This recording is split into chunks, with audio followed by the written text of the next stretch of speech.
681. Apparition Class. In mid-January, on a calm evening, the Hogwarts Express rolled into Hogsmeade Station once more. The Christmas holidays were over and a new term had begun. Thanks to reassuring letters from the principal, parents had chosen to trust Dumbledore. No students were absent from the opening feast, and the 4 house tables in the Great Hall were full again. Old Tom wants to retire, and no one in the family wants to take over the leaky cauldron, so I was thinking, Hannah began. Whatever you decide, Hannah, I support you, Neville answered. They lingered in that comfortable, long, separate way, then drifted back to their house table, where friends clustered to swap holiday stories. The joy of reunion pushed aside recent worries, and the returning students made the ancient castle feel lively again. Neville caught the eyes of his roommates and smiled sheepishly. Loren, Harry, Ron, Seamus, long time no see. Long time no see, Neville. Happy New Year, Neville. They all grinned. Perhaps the food at the Lombaton household had been better than school fare. Neville had put on a little weight over the break. His robe was new, sleeves fitting just right, and the stitching looked hand-sewn rather than shop-made. He handled his dinner cautiously, determined not to stain it. He seems a bit different since the holidays, Harry said, scratching his head. More relaxed, Loren observed. Not so tense. Exactly, Neville agreed softly. Maybe it's because I don't have to think about being an Auror anymore.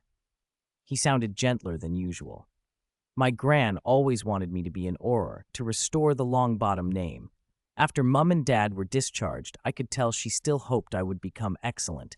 But on Christmas morning, she took me into the attic and told me I didn't have to be an Auror, that I should choose a job I like. So what do you want to do? Harry asked. I'm not sure yet, Neville admitted with a smile. Anyway, enough about me. What did you all get up to over the holidays? Anything new at school? Oh, lots, said Harry and Ron, counting off on their fingers. Professor Slughorn threw a party and invited a vampire. On Christmas night, Professor Trelawney drank 37 bottles of sherry. Hagrid kissed Professor McGonagall on the cheek. The ghost troupe split. Lots of ghosts sided with Myrtle. They say nearly Headless Nick's stories are too predictable. And the portrait password by the Charms corridor changed because the fat lady and her friend Violet drank all the wine in the Drunken Friar painting, 500-year-old stuff. The fat lady's still not fully sober, so the password's been changed to abstinence. Neville listened, grinning at the ridiculousness of it all. Hogwarts was wonderfully madcap. The next morning, Loren and Hermione came down to the Great Hall and found a crowd gathered beneath the spiral staircase in front of the bulletin board. Seeing Seamus would make the news spread fast, they skirted the crush and took seats at the table. Only when the professors stood to speak did they realize the commotion was about apparition training. Professor McGonagall and Professor Flitwick were handing out application forms and explaining the course arrangements and precautions, enrollment conditions, fees, duration, and the teaching model. The Ministry of Magic and Hogwarts would run the course jointly. The Ministry would provide the main instructors, while Hogwarts professors would act as assistants. Professor Flitwick would cover the theory in Charms. There were no grade-based restrictions for applying. Although the usual age limit was 17, given the current circumstances, students who were only a few months short could still apply. The course would run on weekends and would not interfere with regular classes. Daily practice had to occur under an instructor's supervision, with a healer present during practice. The training could revoke assessment eligibility for students who failed to follow regulations. After 12 weeks of instruction, the ministry would appoint the examiners. Invigilators would score students on casting speed and landing accuracy during practical apparition, and any splinching during the assessment would be an automatic fail. Students who passed and obtained their license would receive bonus points in relevant subjects for the ultimate wizard level examination. Based on past classes, the pass rate was low. Even advanced Charms students were not guaranteed to pass. For those not in advanced Charms, it would be even harder. Some students were thrilled, others looked worried. Make sure you tell each other. Anyone who wants to take it must submit their form by Friday, Professor McGonagall added. Are we signing up? Hermione asked Loren. Loren spread jam on his bread and said, Let's sign up. In the past, I had to apparate without a license, but from now on, I want to be a law-abiding wizard. Hermione lowered her head and ate quietly. She was getting used to his sudden, eccentric remarks. Ron fingered the application form, sighing over the 12-galleon fee. With most of the older Weasleys employed now, the family's finances were better than before, but Ron still felt awkward spending the family's money. Harry sat nearby with a complicated expression. He couldn't offer to loan money, and comfort felt inadequate. He glanced at Loren and, on impulse, tried to stir things along. Ahem, this apparition thing. Sounds fun, right? Didn't Sirius let you try it? Ron asked. My first time with someone else didn't go well. Maybe doing it myself will be better, Harry said. George and Fred spent the whole holiday showing off when they first learned it, Ron noted. I remember Charlie didn't pass, right? That's right. He's rather large. They all laughed. Before Harry could dwell on it, Seamus and Dean had filled out forms and slid into seats beside Loren. Seamus looked earnest. Loren, do you have any tips for apparition? Loren's confident tone faltered. He'd been apparating for a while. The movements and focus were muscle memory. Trying to explain them felt like asking a senior to break down simple arithmetic. He thought for a moment, then offered, half joking, half serious, all the professors will give you the theory and the proper technique. If there's one real trick, it's mindset. Don't be terrified of splinching. With an instructor and a healer there, even if you end up losing a hand or foot, they can mend you. Splinch a few times, get used to it, and you'll learn. Seamus and Dean blinked, then turned to the only person they trusted for notes, Hermione. She indeed kept meticulous records from the moment she'd first encountered apparition, theory, key points, incidental observations. They copied her notes eagerly and shouted, Long live Granger! Hermione, you're better than Loren! Watching them go, Hermione glanced at Loren, who looked slightly chastened, and the corner of her mouth twitched. What are you laughing at? He asked. At you, she said. Professor Flitwick was soon besieged by students, literally placed on the lecturer's desk by a gang of them. Seamus led the charge, eyes bright. Professor, give us some apparition knowledge. The class bell hasn't rung. It won't take class time, others urged. Flitwick smoothed his hair and smiled. He understood they wanted an introduction, not a detailed lecture. Very well. Apparition is an ancient means of magical travel. As distance increases, so does difficulty. Can splinching be fatal? A girl asked, worried. Generally not when you're practicing under supervision. A healer can treat splinches immediately. Can you apparate across oceans? Someone else wanted to know. Intercontinental apparition requires extreme skill and carries significant risk. The class buzzed with questions. Everyone longed to vanish and reappear at will. Even when Flitwick warned beginners' practice could be unpleasant, their interest didn't wane. When the bell finally rang, he waved his hand and moved on. You'll learn the details in the training class. Today, we'll continue nonverbal charms. Before the end of class, I want you all to use aguamenti nonverbally. Begin. Seamus, ever showy, imagined how he'd use apparition to pester his cousin Figo. He flourished his wand and sent a torrent of water straight at the podium. Under the class's astonished eyes, Phileas Flitwick was soaked and sent flying to the floor.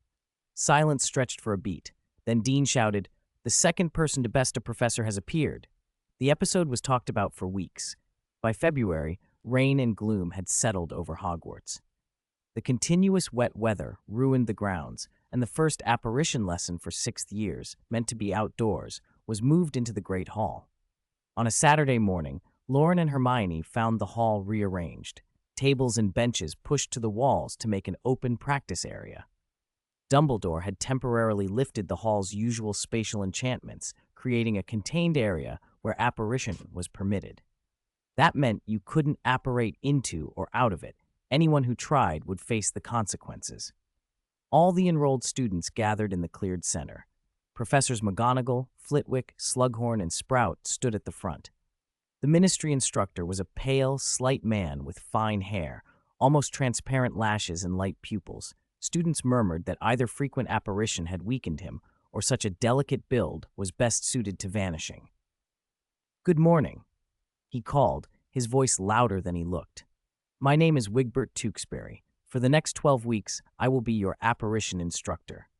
Tewkesbury gave a concise theoretical lesson for 20 minutes. He didn't dwell on history or grand applications. He laid out the practical, the precise casting movements, the tones. Even in nonverbal practice, the inner intent mattered. He emphasized determination, concentration, and composure. As he spoke, a few minds wandered. Hermione frowned, taking it all in. Then came the practical portion. Tewkesbury produced the old wooden hoop used for practice and instructed the students firmly. Everyone, stand where you are and leave about 5 feet in front of you. Focus your attention on the target, the wooden hoop. When I give the signal, you will turn on the spot and enter a state of void. I am Dumbledore's man. I am Dumbledore's man. Rain lashed the windows and the dark clouds above the magical dome churned without rest. On the open ground below, the apparition class stood in neat rows, 5 feet apart, each student with an old wooden hoop before them. Ernie, Hufflepuff's prefect, set an example at the front. Wand gripped in his right hand, back ramrod straight, every muscle taut. He stared fixedly at the wooden hoop and the dusty circle of earth it framed. His face flushed as if he were trying to bore a hole into the ground with his gaze. The others wore similar expressions, nervous, bewildered, having been given a rush of instructions with no time to absorb them. The mantra target, resolve, composure had mostly slipped from their minds. All they could do was follow the instructor's commands on instinct. On my command. Tekross's voice cut through the drizzle. He wasn't surprised by their jitters. This was the same every year. Apparition was taught the same way by long experience. Too much theory muddied minds, so it was better to begin practice at once. The talented would learn regardless. The untalented would not. A few Gryffindors, however, were behaving oddly. Everyone kept glancing toward the far right, where a boy and girl stood together. Tekross noticed the looks and spared them a glance before counting down. 3, 2, 1. Wands flicked and students spun. A few slipped into the ethereal state. Many simply wobbled and nearly fell. The great hall swayed with motion. Some clumsy attempts even toppled their owners to the floor. Ernie shut his eyes, spun, jumped, and landed squarely inside his hoop, drawing laughter from those nearby. Hiss! Seamus closed his eyes, lips pursed, as if savoring something new. I think I caught a little of it. I don't believe it. What feeling? Dean's eyes widened. It's hard to describe. Like space thins out, my body feels vague, barely there. Why don't I have that feeling? Dean gripped his wand, urgency rising. The couple at the edge of the group, handsome but otherwise average, had shown nothing exceptional. Tekross watched, unfazed by the commotion. It's all right, normal to not catch it the first time. Reset your hoops, take your places, we'll try again. Hermione listened intently, but only went through the motions. Loren wasn't taking it seriously either. He planned to get through the first lesson and then ask Professor McGonagall for leave. Explanations, reviews, practice, correction. The class looped through these. The second and third attempts brought no improvement. On the fourth, Susan Bones splinched. The slightly plump blonde flickered and then appeared wobbling inside her hoop, only to have her left leg remain 5 feet behind in its original spot. Professor Sprout and Madame Pomfrey rushed over, casting stabilizing charms and applying potions. The smell of essence of murtlap filled the air. Within 5 minutes, the leg was reattached cleanly, without a scar. Tekross used the moment to reiterate the rules. Don't fear splinching. Be resolute and fix your attention on the target. Don't panic. He seemed almost to expect the accident. As class broke up, Tekross stepped forward, spread his arms, and with a graceful swirl of his robes, apparated from his spot to the Great Hall's entrance. That concludes our first apparition lesson. See you next Saturday.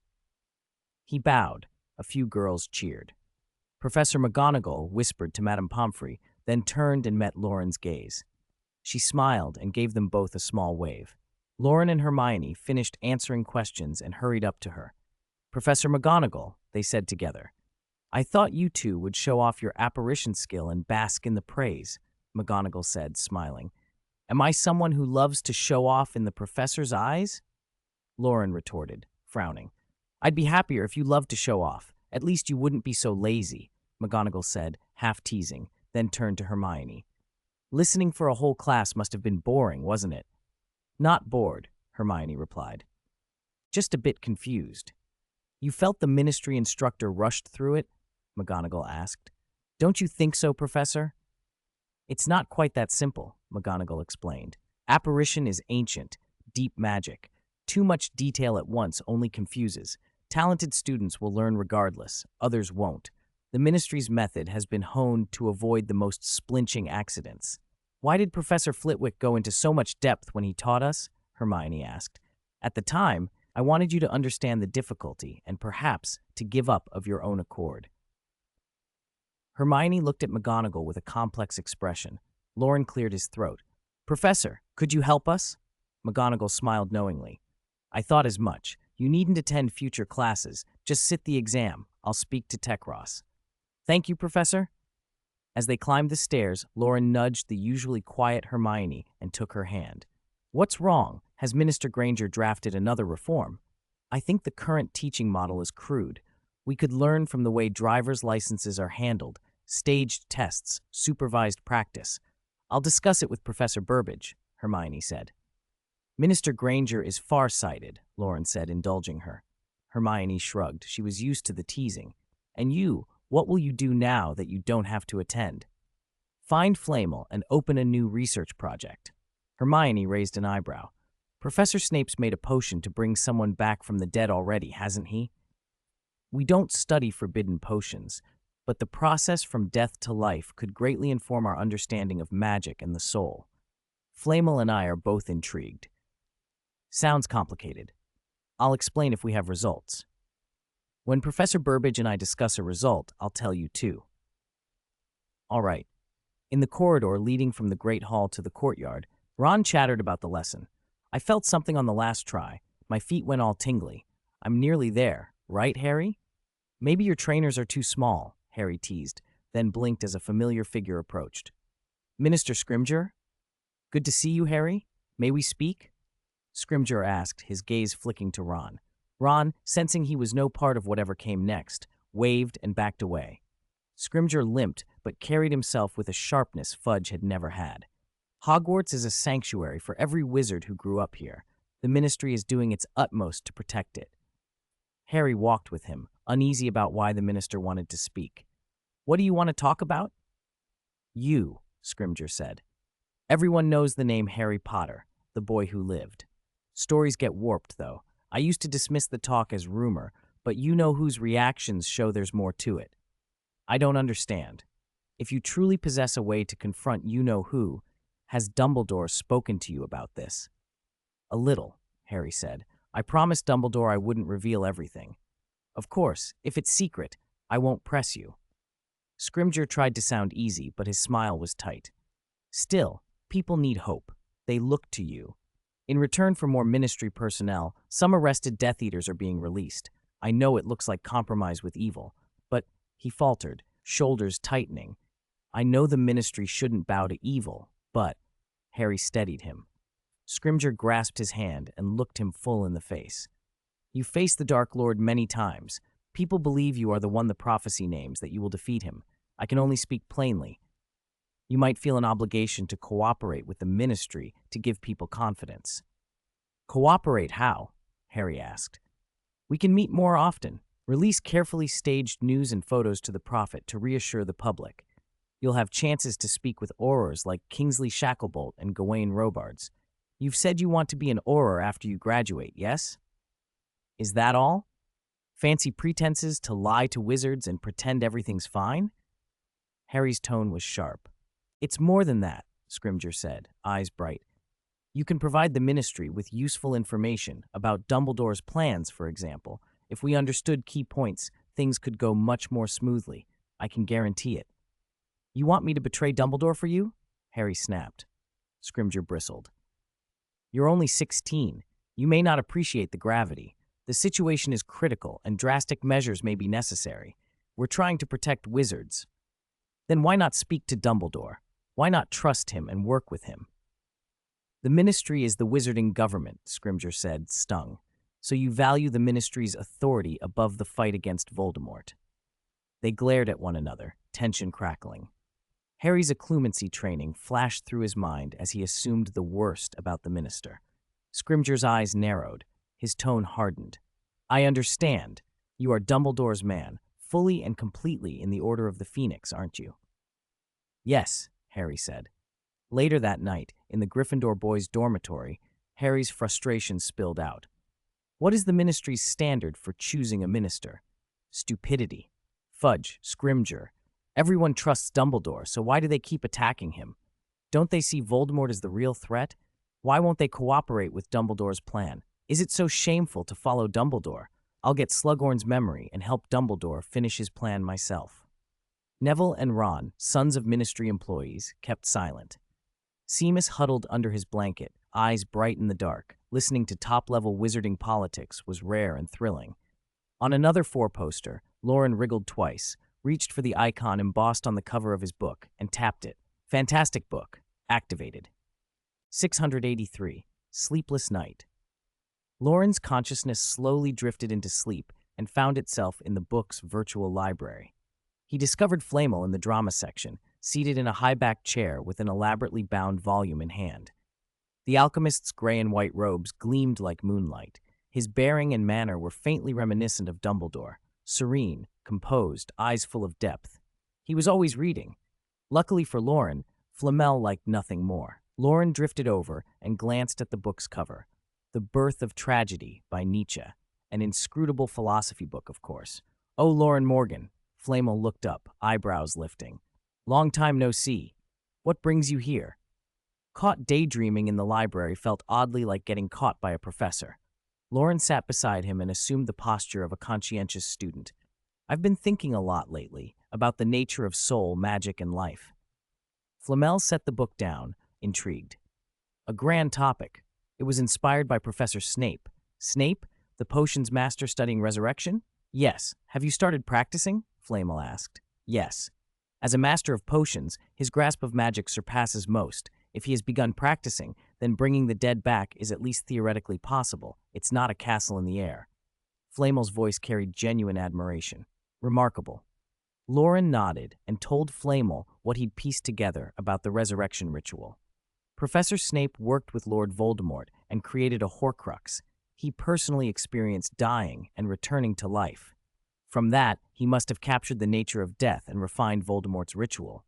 Instead of relying on a father's bone, an enemy's blood, and a servant's flesh, he's turned to stranger materials.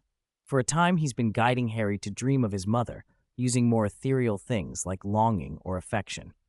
"Incredible. Genius," Flamel murmured. Flamel closed his eyes in thought. "I don't fully grasp Horcruxes or that dark resurrection rite, but dying and returning is essentially constructing a living body and placing a soul back into it.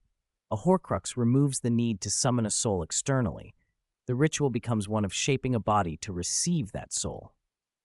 The three items you mentioned, the father's bone, the enemy's blood, the servant's flesh, are three different kinds of bonds. A father's bone is a blood connection, an enemy's blood is hatred, a servant's flesh is loyalty or fear.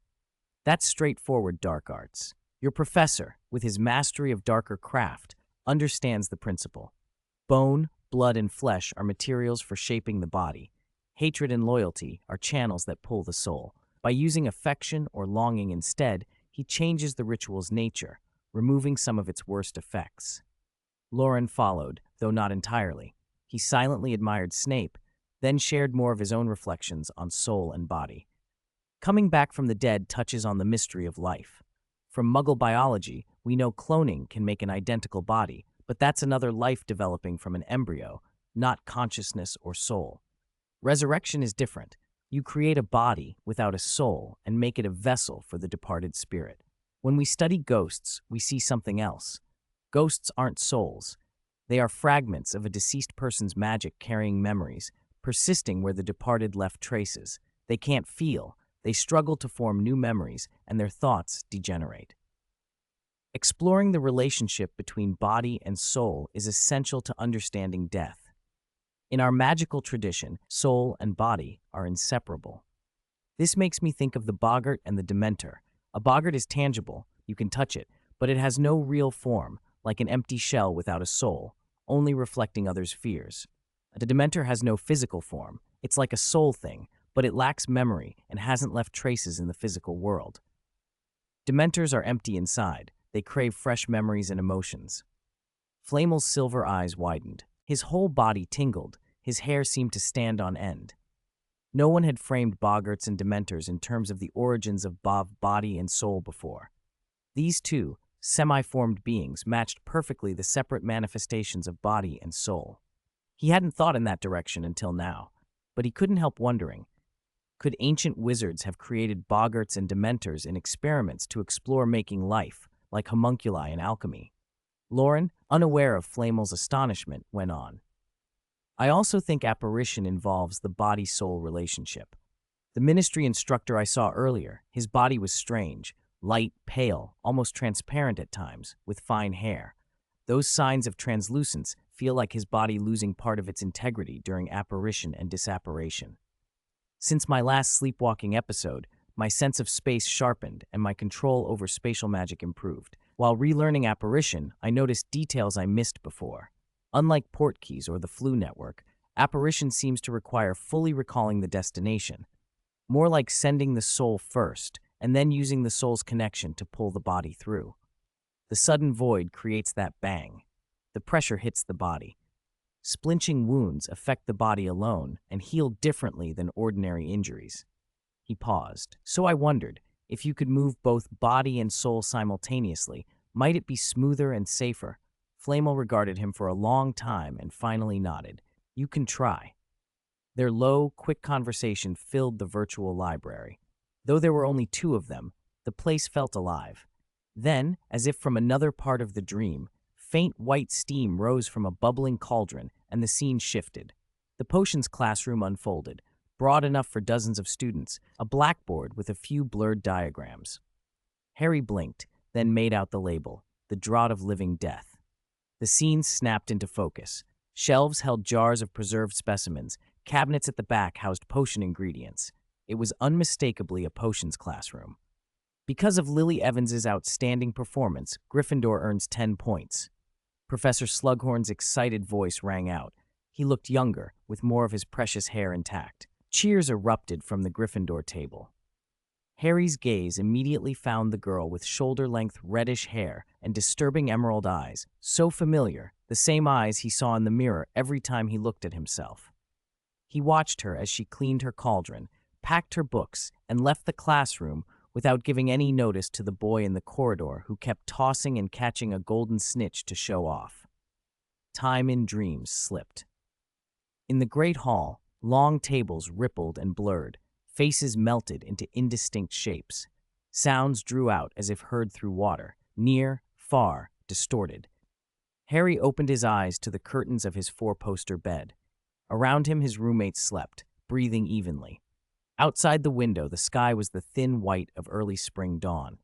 He tucked the corner of an advanced potion-making book that had been peeking from under his pillow and propped himself against the headboard. He wanted to drift back and pick up the dream, but he knew it would be difficult. Dreaming of your mother again? Loren's low voice came from the next bed. Harry turned and nodded slowly. Loren glanced at him, then at the old book under Harry's pillow. There's an old Eastern legend, Loren said softly, that when the dead miss someone, they send dreams. Maybe your mother misses you. That's a lovely legend, Harry replied, and his eyes lit briefly. His thoughts slid to what might have been. Sometimes I wonder, if not for the prophecy, would Voldemort have noticed my parents? Could they have escaped the Death Eaters? Maybe, when the chaos ended, we'd have been together like the Weasleys. Dumbledore told you not to live in fantasies, Loren reminded him. Harry's face hardened. He covered it with his hands, rubbed his eyes, and took a long breath. You're right. I'm going to get Slughorn's memory as soon as I can and avenge them. Do you want to talk to Dumbledore? No. I'll finish the mission myself. Good luck. Good luck, Harry echoed, thinking the words over as dawn brightened outside. 684. Great idea in the library. Loren opened a book. No wizard had ever studied apparition from the joint perspective of soul and body before. Loren was the first to try, and there were almost no references. He was forced to search everywhere. If he stumbled on something useful, it would be a blessing from the goddess of luck. If not, he would simply work it out himself, slowly. The book was called Swift Ways of Travel for Wizards. It surveyed wizardly travel from the Middle Ages to the present. It began with the simplest method, walking, and moved through taming animals for transport. Aside from the common thestrals and the rare runespore, dangerous beasts like thunderbirds and dragons had been pressed into service. As alchemy progressed, artifacts, flying carpets, and broomsticks became widespread. There had also been purely flying carriages, but they were expensive and ostentatious and eventually fell out of favor. Apparition, the book said, had been around almost as long as charms like the Patronus, ancient, difficult to learn, perilous, and of limited practical reward for most practitioners. Above all, it made for a miserable travel experience, so only a very small number of exceptionally skilled wizards bothered to master it. During turbulent times, goblin uprisings, witch hunts, wizard wars, wizards were more likely to learn apparition for quick escape. In peaceful eras, however, it was frowned upon. Many who fancied themselves of high standing preferred to take their time and travel in comfort. With the age of discovery, wizarding networks spread and long-distance travel became necessary. Flying carpets and broomsticks were crude and uncomfortable, flying carriages were too slow, and magical beasts needed to rest. Intercontinental travel could be slower than Muggle ships. Pure-blood families would put up with a few extra days, but not months. During mass migrations to America, wizards turned to smuggling. Undetectable extension charms made suitcases into carriages, squeezing whole families into Muggle ships. The American Magical Congress had used such tricks when relocating. They did so quietly, and it wasn't spoken of. Gradually, portkeys grew more common, and later a coordinated effort between the ministry and alchemists produced the Flu Network. As a historical survey, the book was clear. Apparition belonged to classic magic. Its origins lost in antiquity, what had improved over the centuries were teaching methods, rules like the 3Ds, and recommended treatments for splinching. Loren read it all with keen interest and came away with almost nothing new. He laughed at himself. The goddess of luck must have been off for the weekend. Unperturbed, he decided to attack the problem from another angle. If apparition was the soul moving the body to effect displacement, and a portkey was uncertain and fiddly, then the Flu Network was the opposite. It constructed a pure spatial channel for physical displacement. Reach into one fireplace, and a head and hand could emerge from another, miles away, without the risk of splinching. That summer, he had built his own localized Flu channels at the Burrow and Grimald Place. They established independent spatial links that bypassed the ministry's transportation infrastructure and could be shut at either end. What Loren wanted now was to simplify complex alchemical devices into a ritual and then combine that ritual's spatial channel properties with the soul-body characteristics of apparition to remove the restrictions on start and end points altogether. He had only half-formed ideas and a lot of questions, so he lingered in the library and dug up a few more speculative tracts about apparition and Flu networks. He grinned as he read the lighter pieces. Why British Male Wizards Go Bald, Overuse of Apparition, a satirical column claimed. A tale of an affair gone wrong. A wizard, discovered by his early returning partner, escaped to the fireplace with Flu powder but panicked and misnamed his destination. He landed in the wrong house and ended up in an absurdly compromising situation. Once at a Quidditch World Cup, a portkey disguised as trash was picked up by a muggle and passed around until it wound up in a scrapyard, forcing the ministry to send a retrieval team. Loren stifled a giggle more than once. He read until nearly lunchtime. Hermione, sitting beside him, tapped his shoulder and hissed for him to stop snickering. Madame Pince was watching them both, and then they went downstairs together. "Did you hear?" Hermione said as they walked. At breakfast, Professor McGonagall and Professor Flitwick were talking about Hogsmeade. They think it's too dangerous out there right now and want to cancel weekend trips, but the shops in Hogsmeade depend on student business, so that wouldn't be fair. "What happened?" Loren asked. In the end, Dumbledore decided students should still be allowed to go out and enjoy themselves on weekends. He said it's the professor's job to make sure they're safe. Loren clicked his tongue in admiration. Typical Dumbledore. Grand pronouncements and a nice balance of fun and responsibility. Hermione gave him a sharp look that suggested she remembered how he always insisted on physical closeness whenever they went to Hogsmeade. She changed the subject quickly. "Where are Harry and the others? I haven't seen them in the library." Harry's still trying to extract Professor Slughorn's memory, Loren said.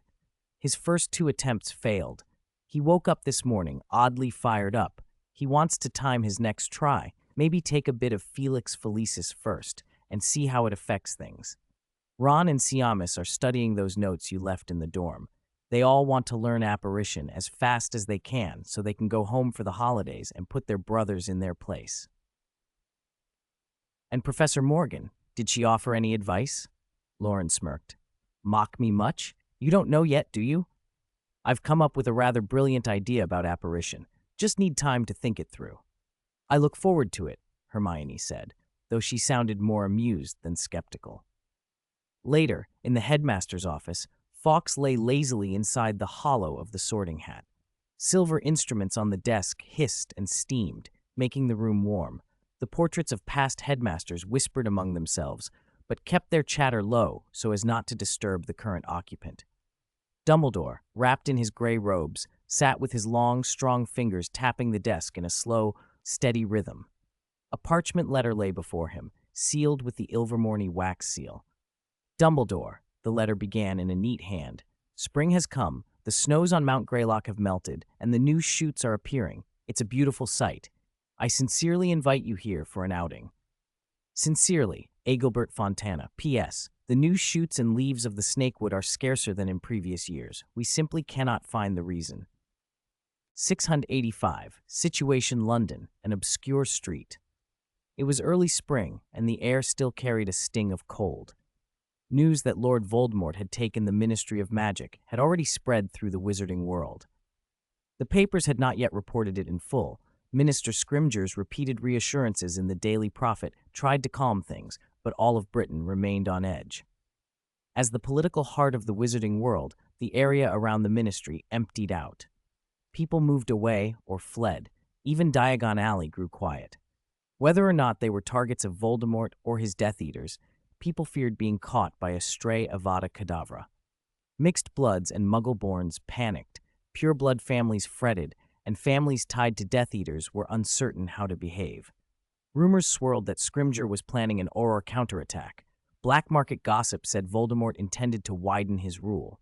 Absurd stories multiplied. London itself seemed under a permanent cloud, winds and currents sweeping through its streets. London had dozens upon dozens of streets, many with identical names. Who could remember them all? The city boasted, the locals joked, 25 Albert Streets, 25 Victoria Streets, 37 King Streets, 27 Queen Streets, 22 Prince Streets, 17 Duke Streets. There were 64 Charlie Streets, 37 Edward Streets, 47 James Streets, 36 Henry Streets. On one of those unremarkable streets, dirty, dilapidated, not a thriving thoroughfare, everything was visible in its neglect. A few shabby buildings looked abandoned, the pub sign illegible, walls scrawled with graffiti. The one useful thing left might have been a battered red telephone booth. Passers-by hurried past it without a second glance. A cold wind came up, and 2 figures appeared. One was a middle-aged man in a black robe, heavy-lidded eyes, dark and deep-set, hair a little long and greasy. He was no beauty. The way his robe swirled as he walked made him seem bat-like, but his expression was impassive. Beside him walked a much older man, also in black robes, gaunt as a skeleton risen from a grave. His hair was greasier, his face pockmarked, and his gaze wore a look of barely concealed malice. The bat and the skeleton moved side by side. 3 Muggle pedestrians passing by noticed their strange garb and stared. The bat-like man showed no reaction. The skeletal figure met their looks with open hostility, a chill that made them hurry away. As the 2 walked past the pub entrance, they slowed in concert, waiting for the others to pass. Severus's eyes were cool and controlled, his lips still, but a cold voice broke the silence. Lucius, rein in your stare. There's no ministry memory charmer to clean up breaches of the statute of secrecy now. Lucius replied airily, I used to work for the ministry. Soon I might belong to the new ministry. I can handle memory charms well enough. Severus gave a curt, indifferent remark, and the pair stopped in front of the telephone booth. The old ministry lay shattered and abandoned. The new ministry was still being formed, not Scrimgeour's. Lucius, whose full name, oddly, was given here as Augustus Rookwood, had once been a ministry official, later recruited by Voldemort as a senior Death Eater. After the Dark Lord's earlier downfall, his identity had been exposed by Karkaroff, and he'd ended up in Azkaban. When the dark arts rose again, he and his comrades were freed, took part in a mission to recover a prophecy orb, and were turned to stone by a suddenly appearing basilisk. There followed St. Mungo's treatment, ministry interrogations, transfer and re-imprisonment, and more interrogations. In short, the senior Death Eaters were tenacious. With the ministry now occupied, Severus, representing the Death Eaters, had negotiated with Scrimgeour. During last Christmas's exchange of prisoners, Lucius had been freed. Voldemort had once tried to force from Lucius the location of the ministry's new holding place, but Severus had persuaded him not to press too far. Lucius had not thanked him, but had grown marginally more cordial. The other Death Eaters were now lying low and gathering intelligence. Lucius was preparing for another prisoner exchange. As Muggle footsteps dwindled around the corner, Lucius watched their figures until they were gone, and then said, with a low menace, "Severus, I hear you planted a spy among the ministry employees who were released.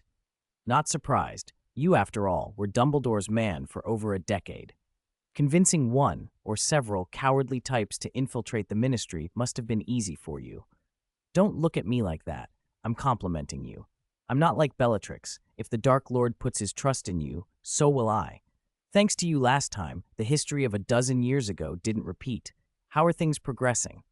Severus's voice was cold. "What things?" Lucius sneered. "Why play dumb? Have you pinned down their temporary stronghold, found the address of the new prison?" "No." "These fools are clever," Lucius said, narrowing his eyes, cruelty beneath his words. "I'm tired of dragging out exchanges. If I knew the address, I'd go straight to them with the master and kill them, let the dark mark hang over the ministry again. This time, those who don't bend the knee will be killed." Severus looked at him without emotion. "Bellatrix and the others haven't returned yet. Do you want to leave our comrades behind?" "Of course not," Lucius sneered. "We'll just pull the address out of their minds. Someone will cooperate sooner or later." Severus shook his head, unwilling to continue. "Come, we will see the master." They stepped into the telephone booth together, cramped. Severus, accustomed to the routine, dialed. There was no officious female voice asking their business. After the ministry fell, entry had been simplified, more like a password-locked system. The booth descended. The underground chambers were damper and colder. Candles and torches were out. The main hall's fire was sealed. Only scattered, faint magical lights glowed. The occupied ministry seemed wrapped in silent, deep gloom. They took the dim light and rode the lift down, not toward the minister's office, but further below. On the 9th subterranean level, they passed a corridor and pushed open a black wooden door into the Department of Mysteries. One door stood open, light spilling out. Without hesitation, they entered the brain room. Chains held a chandelier aloft. In the center of the empty chamber was a huge glass tank. Numerous pale, whitish organs floated and bobbed in a dark green fluid. Beside the tank stood Lord Voldemort, hairless brow furrowed a fraction, his already pale face colder, his attention fixed. A faint gleam played in his snake-like eyes, obsession and calculation passing across them. His black robes pooled on the stone like a statue of menace. Lucius cast a look at the tank. Severus watched the Dark Lord. Both spoke in equally deferential tones. "Master. Master." "Another report?" Voldemort said without looking up, his voice soft and edged with impatience. "Unless it is important, do not trouble me weakly." Severus inclined his head. "We have made progress in intelligence gathering. With the help of that woman, we located the ministry's temporary stronghold, and from surveilling the flu network, we have identified the locations of thousands of wizarding families, most of the mixed bloods and some Muggle-born households." He stopped for effect, letting the implication hang. Voldemort and Lucius both began to picture what came next. "The last of our Death Eaters are about to return, including Lestrange and the others. At your command, the magical world of Britain will fall under our control." "Except for Hogwarts," Voldemort snapped. "Dumbledore is the greatest obstacle." "Dumbledore," Voldemort murmured, finally turning his gaze to his two servants. "Any ideas, Severus?" Lucius said nothing, lowering his head further. Severus's voice was calm, measured. "I have no immediate scheme, but I sense the Master's power growing. Even if Dumbledore can hold us off temporarily, using Hogwarts protections, in the end, the victor will be us. Indeed, you. Voldemort's interest was piqued. Oh? Why do you say that? That prophecy is not a true safeguard. At least for now, I cannot imagine Harry Potter having any real chance of resistance. Dumbledore is over 100 years old. He ages continuously, and his stubborn rigidity will not allow him to embrace methods of life extension. If we stalemate at Hogwarts for decades until he finally weakens and dies. Severus paused, staring at the floor. Then no one will be left who can oppose the Death Eaters. A dry sound escaped Voldemort, a chuckle of satisfaction. Yes, you are right, Severus. I have shared the most potent magics with you. That was the correct choice. Your Grace. But I do not want to see Dumbledore fade away in despair, Voldemort continued, looking at the floating brains with something like tenderness. I want him to live long enough to behold the Death Eaters break Hogwarts' defenses and the Dark Lord take the wizarding world. Severus bowed his head. That will be his humiliation. Scrimgeour had decided to establish a base in Devon. With Kingsley and others' help, they set up a temporary stronghold. Several senior ministry officials were rescued. There was no time to grieve the fallen. Madame Bones immediately set staff to restoring some ministry functions there, including the flu network. For security, staff were ferried by Aurors daily, ported directly by portkey to an assembly point, then transferred again. The stronghold itself was anti-apparition. The staff endured these measures without complaint, working solely to preserve what they could of normal wizarding life. Bertha Jorkins, however, felt the strain of the times keenly. Wizards were leaving London, but not only London. Families across Britain were on the move. At first, it was chaotic. People fled blindly. Once the ministry had recovered some functions, the exodus calmed. Migrants began applying for exit documents. Trade shrank. Many shops closed. Imports dried up. Foreign suppliers hesitated to deliver. Jorkins sighed as she read a letter from the French Ministry of Magic on her desk. The American Magical Congress had sent similar inquiries earlier, ostensibly offers of assistance, but in practice probes about whether to prepare for war and whether Voldemort's forces might strike beyond Britain. The whole world was nervous. Unsure how best to reply, Jorkins took the letter to Madame Bones' temporary office next door. "Knock, knock, knock," she called. "Come in." Madame Bones and Minister Scrimgeour were both there, paused mid-discussion at her knock. Jorkins stepped in and gave them a neutral look. Bones was steady. Having survived Voldemort's torture, Death Eater's interrogation, and months in captivity, she had adjusted quickly after rescue. She had little patience for despair and threw herself into rebuilding. Scrimgeour, though, looked increasingly worn, bloodshot eyes, greasy, matted hair. "Jorkins, what is it?" "The French ministry sent this," Jorkins said, handing over the letter. She stood to one side and watched Scrimgeour's tired face. She had heard a rumor and asked quietly, "Minister, I heard you went to Hogwarts. Did you learn anything?" Maybe from exhaustion or from the vulnerability of speaking to his own staff, Scrimgeour rubbed his temples and let some of the strain show. Harry Potter refused to cooperate with the ministry. He said he is Dumbledore's man, completely, utterly Dumbledore's man. Jorkins' expression shifted. She thought for a moment and then ventured, "Given the situation, should we try to cooperate with Dumbledore?" Scrimgeour paused, looking long and hard at the young rising star before him. "Quiet, quiet! Hurry up! We have a great deal to get through this afternoon." Professor Slughorn stood at the front of the dungeon classroom, taking one glass bottle after another from a wooden crate and arranging them on the lectern. His walrus mustache trembled as he smiled, and his plump belly strained the buttons of his waistcoat. When he was in his element on the podium, he played the part of a proper professor, regardless of his fondness for bright pupils. Sixth-year advanced potion-making students unpacked their textbooks, notebooks, and essays from earlier assignments in the cold, damp room. Loren propped his head on his left fist and slowly turned the pages of Labacious Borrage's advanced potion-making.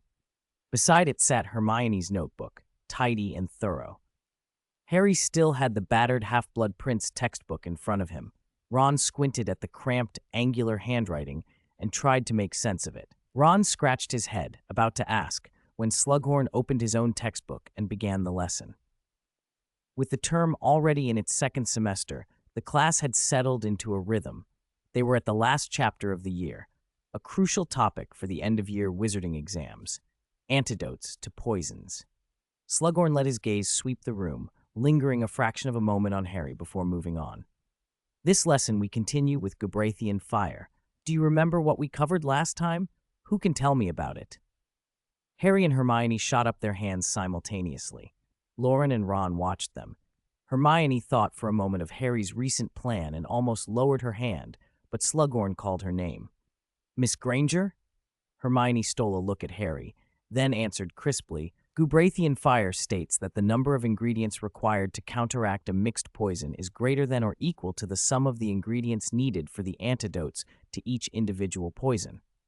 Absolutely correct. Slughorn beamed, as if he had not seen Harry's raised hand. 10 points to Gryffindor. Returning to the question I put to you last lesson, all three glanced at Harry. He opened his mouth but said nothing. After Harry's blunt questioning at the Christmas gathering, Slughorn's attitude toward him had shifted. It wasn't overt coldness, but its tenor had become peculiar. Slughorn still praised Harry's answers and marked his work favorably, but there was a new reserve. He lectured on, placid and earnest. If we accept Gubrathian fire, and if Scarpin's Reveille-spell correctly reveals the ingredients of a potion, our task isn't merely to choose an antidote for each component. We must find a substance that can, in an alchemical manner, transform unrelated ingredients into a single neutralizing agent. Only a handful of students in the advanced class fully grasped these theories as Slughorn discussed them. Most wrote down the professor's words and planned to study them after class. The practical portion was easier. Everyone could follow recipes and produce something, for better or worse. All right, children, time to test your learning. Slughorn announced, smiling. Each group come to my lectern, pick a small bottle, analyze the poison, consult the antidote reference table in your books, and brew an antidote for the contents before class ends. Good luck, and don't forget protective gloves. Loren went up and took a small greenish bottle. A careful sniff at the mouth told him it was a base of draught of living death mixed with saps from several poisonous plants, venomous tentacula and belladonna among them. Back at his table, he handed the bottle to Hermione. The trick with this one is identifying all the poisons. I'll brew. Which part do you want? I'll identify them, Hermione said without hesitation. Identification had never been her strongest suit, but she liked a challenge. She unstoppered the bottle, dipped a glass rod and spread a droplet on parchment, noting color, viscosity, turbidity, scent, and particulate matter. She dropped a bit in a cauldron to watch its boiling and vapors, then produced her wand and cast a Reveille spell. She wrote down the potions she isolated with methodical thoroughness. Most groups worked much the same, one student identifying, another brewing, checking each other's results. Loren looked around and saw the poisons were essentially simple bases with various other toxins added. The variations lay in whether the base was a living death or a pustule-inducing brew, and whether plant toxins were swapped for animal venoms. Slughorn seemed to have set the combinations to test breadth rather than imagination. Harry and Ron were slower. This exercise demanded a comprehensive memory of potions from previous years. There were no shortcuts. Harry could only make tentative guesses from a shaky foundation in potion lore. Ron could scarcely help at all. After jotting pustule-popping potion and mandrake root juice, their progress stalled. Ron pretended to be writing, then leaned over and whispered, "Does the Half-Blood Prince not have anything helpful on these?" "No," Harry replied with a disappointed sigh. The entries in the Half-Blood Prince's margins were blank here, no scribbled trick, nothing to illuminate the combined poison analysis. He had even memorized the printed definition of Gubrathian fire as Hermione had recited it. If the exercise had depended only on mastering this textbook, he'd be near the top of the class. But this sort of analytical reasoning tested earlier years' lessons, and the book offered him no help for that. Hermione worked on non-verbally separating the poisonous components in her cauldron with practiced ease. Loren started fetching ingredients and lit his cauldron. Harry cursed inwardly. He'd only been an exemplary student for a semester. He hated that today might reveal how much he still lacked. Slughorn's reserve would grow, and it would be harder to extract memories later. As he rubbed his temples, something in his peripheral vision seemed to crawl across the page of his textbook. He blinked and looked more closely. In the blank space to the right of the poison antidote reference table, a scrawled sentence appeared, as if written by an invisible hand. Just shove a bezoar down the throat. Were those words really there a second ago? Harry's light green eyes widened, but he didn't linger on the question. The assignment was solved. Snape had mentioned a bezoar, a stone taken from a goat's stomach that counteracts many poisons, back in first-year potions. Harry palmed his solution. 2 minutes left, everyone. Time. Right, let me see how you've done. Slughorn made his rounds, peering at cauldrons and notes. Blaze's group had failed to identify all the poisons and scraped a pass. Ernie's antidote lacked concentration.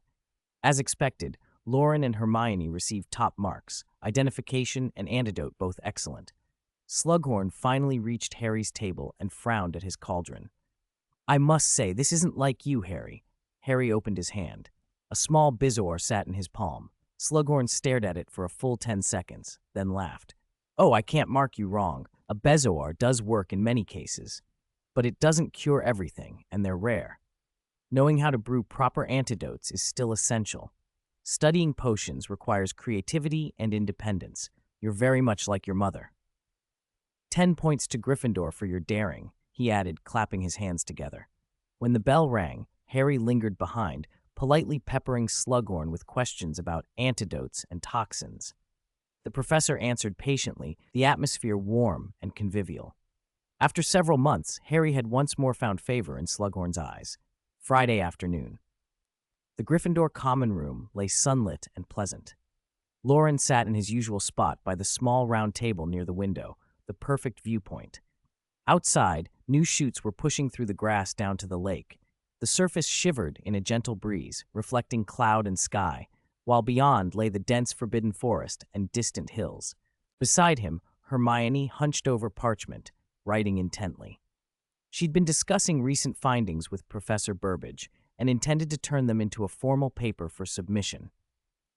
Since they'd started exchanging ideas a few years back, she and those she consulted had already published more than a dozen pieces. Muggle studies might not be a major field in Britain, but in certain circles, Hermione Granger had begun to earn a reputation. Older wizards and scholars sometimes wrote to her to discuss minor points. The quill scratched, the ink smelled faintly of something floral, and Hermione bent close, her fair skin and the soft down at the edges of her ears visible in the light. With that view and a pot of strong tea beside her, even unsweetened cups tasted good. The common room grew lively.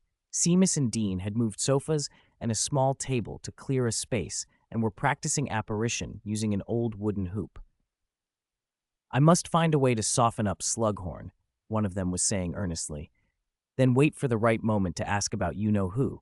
It's best to make him think I've forgotten about the Horcrux for now, make him feel safe, and then drink Felix Felicis and strike while he's off guard. Hagrid taught me that trick.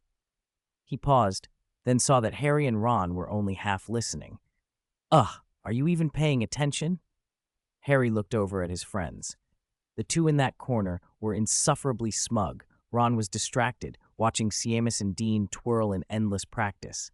What are you looking at? Ron said when Harry glanced at him. There's anti-apparition enchantment in the school. You can't practice properly here. At least my movements will feel more fluid by class tomorrow, Ron replied. He grabbed a wooden hoop and joined the spinning.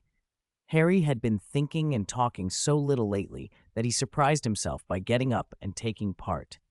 The four of them spun and practiced together, and for a while, the whole common room felt light-heartedly ridiculous. Nobody else dared join the ridiculousness. Loren sipped his tea and twined a strand of Hermione's hair around his finger. He darted his gaze between the lawn outside, the girl beside him, the frog, and the strange sight across the room. There was too much to take in at once. Seamus, a little pale and unsteady from too much movement, paused and steadied himself on a chair. He looked at Loren and then at Hermione, as if about to ask a teacher something. Loren, the ministry instructor said the most important things for apparition are destination, determination, and deliberation, Seamus said. He didn't explain the rest nearly as well as Hermione's notes. I'm a bit confused. Confused? Hermione lifted her head. Loren let go of Hermione's hair. Tell us what it is. Seamus scratched his head, suddenly feeling like he was asking a professor-level question. It's the casting process. In our earlier years, Flitwick didn't go into the principles of charms much, but he'd stress key points like wand movement and pronunciation. Apparition was taught as the 3 Ds, and that's it. It just seems sparse. Hermione frowned thoughtfully. Loren gathered his own thoughts. Apparition was not like other magic. It had roots in old, complicated arts. It involved place, body, and spirit in ways ordinary charms did not. The Patronus was the last complex spell they'd all studied, but that at least was relatively safe to practice. The ministry instructor's method wasn't wrong. Leave out the arcane theory, get students physically practicing. The talented would pick it up, and the untalented would be kept away from danger. But Seamus wanted something more concrete to aim for, a standard form or a right way to move that he could measure himself against. Any tips you can give me? Seamus asked. I don't need the principles, I just need a direction, something to tell me what's right and what's wrong. A standard action I can copy. Loren raised an eyebrow. I have an idea, but I haven't verified it yet, so I can't promise it'll work. Tell me. Close your eyes when you practice. Close my eyes? Seamus echoed, incredulous. 687. He really should be split up Saturday morning. Mid-February weather neither helped nor hindered anyone. The howling north wind had finally died down and the lingering chill was slowly lifting. The great hall's enchanted ceiling, mirroring the sky outside the castle, had a greenish-white cast, no thick storm clouds, no bright sun. The grounds beyond the windows were still wet and muddy. A notice had been pinned to the bulletin board early that morning announcing that the second apparition lesson would be held in the Great Hall. After breakfast, the students who were signed up for the class stayed behind. Prefects from each house organized them and cleared a practice area. The long dining tables and benches were pushed against the walls, leaving a wide open space. The instructor and the heads of house had not yet arrived, so the students milled about in 2s and 3s, comparing notes on their first lesson. After one lesson, I feel like I haven't learned anything. I'll probably fail the test and never get certified. When's the exam? 12 weeks of classes, probably late May. Just like finals. There was no class bell on a weekend. At about 9:30, the 4 heads of house and the instructor arrived together. The instructor was the same pale, thin man as last time. He clapped his hands at the front of the cleared space, directing the students to line up in the same places they had used before, 5 feet apart, and then counted them. 2 empty spots in the Gryffindor line were painfully obvious. Seamus watched the front and wondered what Loren and Hermione were doing. Professor McGonagall leaned over and whispered something to the instructor, Wigbert Tewksbury. He looked a little surprised, then nodded and did not press the matter. He ordered the 2 rows behind Gryffindor to step forward 1 place each, filling the gaps. Pleased to see you all again. I am your instructor, Wigbert Tewksbury. I trust you remember me, he said. It matters less whether you remember me and more whether you remember what we taught last time, he added briskly. Last lesson you learned the basics of apparition and how to cast the charm. The essentials are the 3 Ds: destination, determination, and deliberation. I expect your understanding of apparition has deepened over the week, but I'm aware the school is not an ideal place for practice. All right, we won't waste time. Let's begin today's exercises. At that, Tewksbury flicked his wand and old wooden hoops appeared in a line across the floor. The students moved into position. Dean Thomas stared intently at the hoop in front of him, frowning as he tried to imagine his body occupying that space and to feel the subtle, void-like state Tewksbury had described. At what felt like the right instant, he started to spin. He lost his balance and almost fell. He swayed for a moment before steadying himself.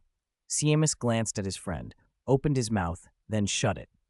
Everyone in the class found this teaching method awkward, but after what had happened to Susan Bones in the last lesson, they were willing to risk discomfort. If this was the way to avoid splinching, they'd try it. Seamus spun several times too. He didn't fall but began to feel dizzy, and never sensed that strange gap of nothingness. He held his throbbing temples and tried to remember the method Loren had suggested the night before.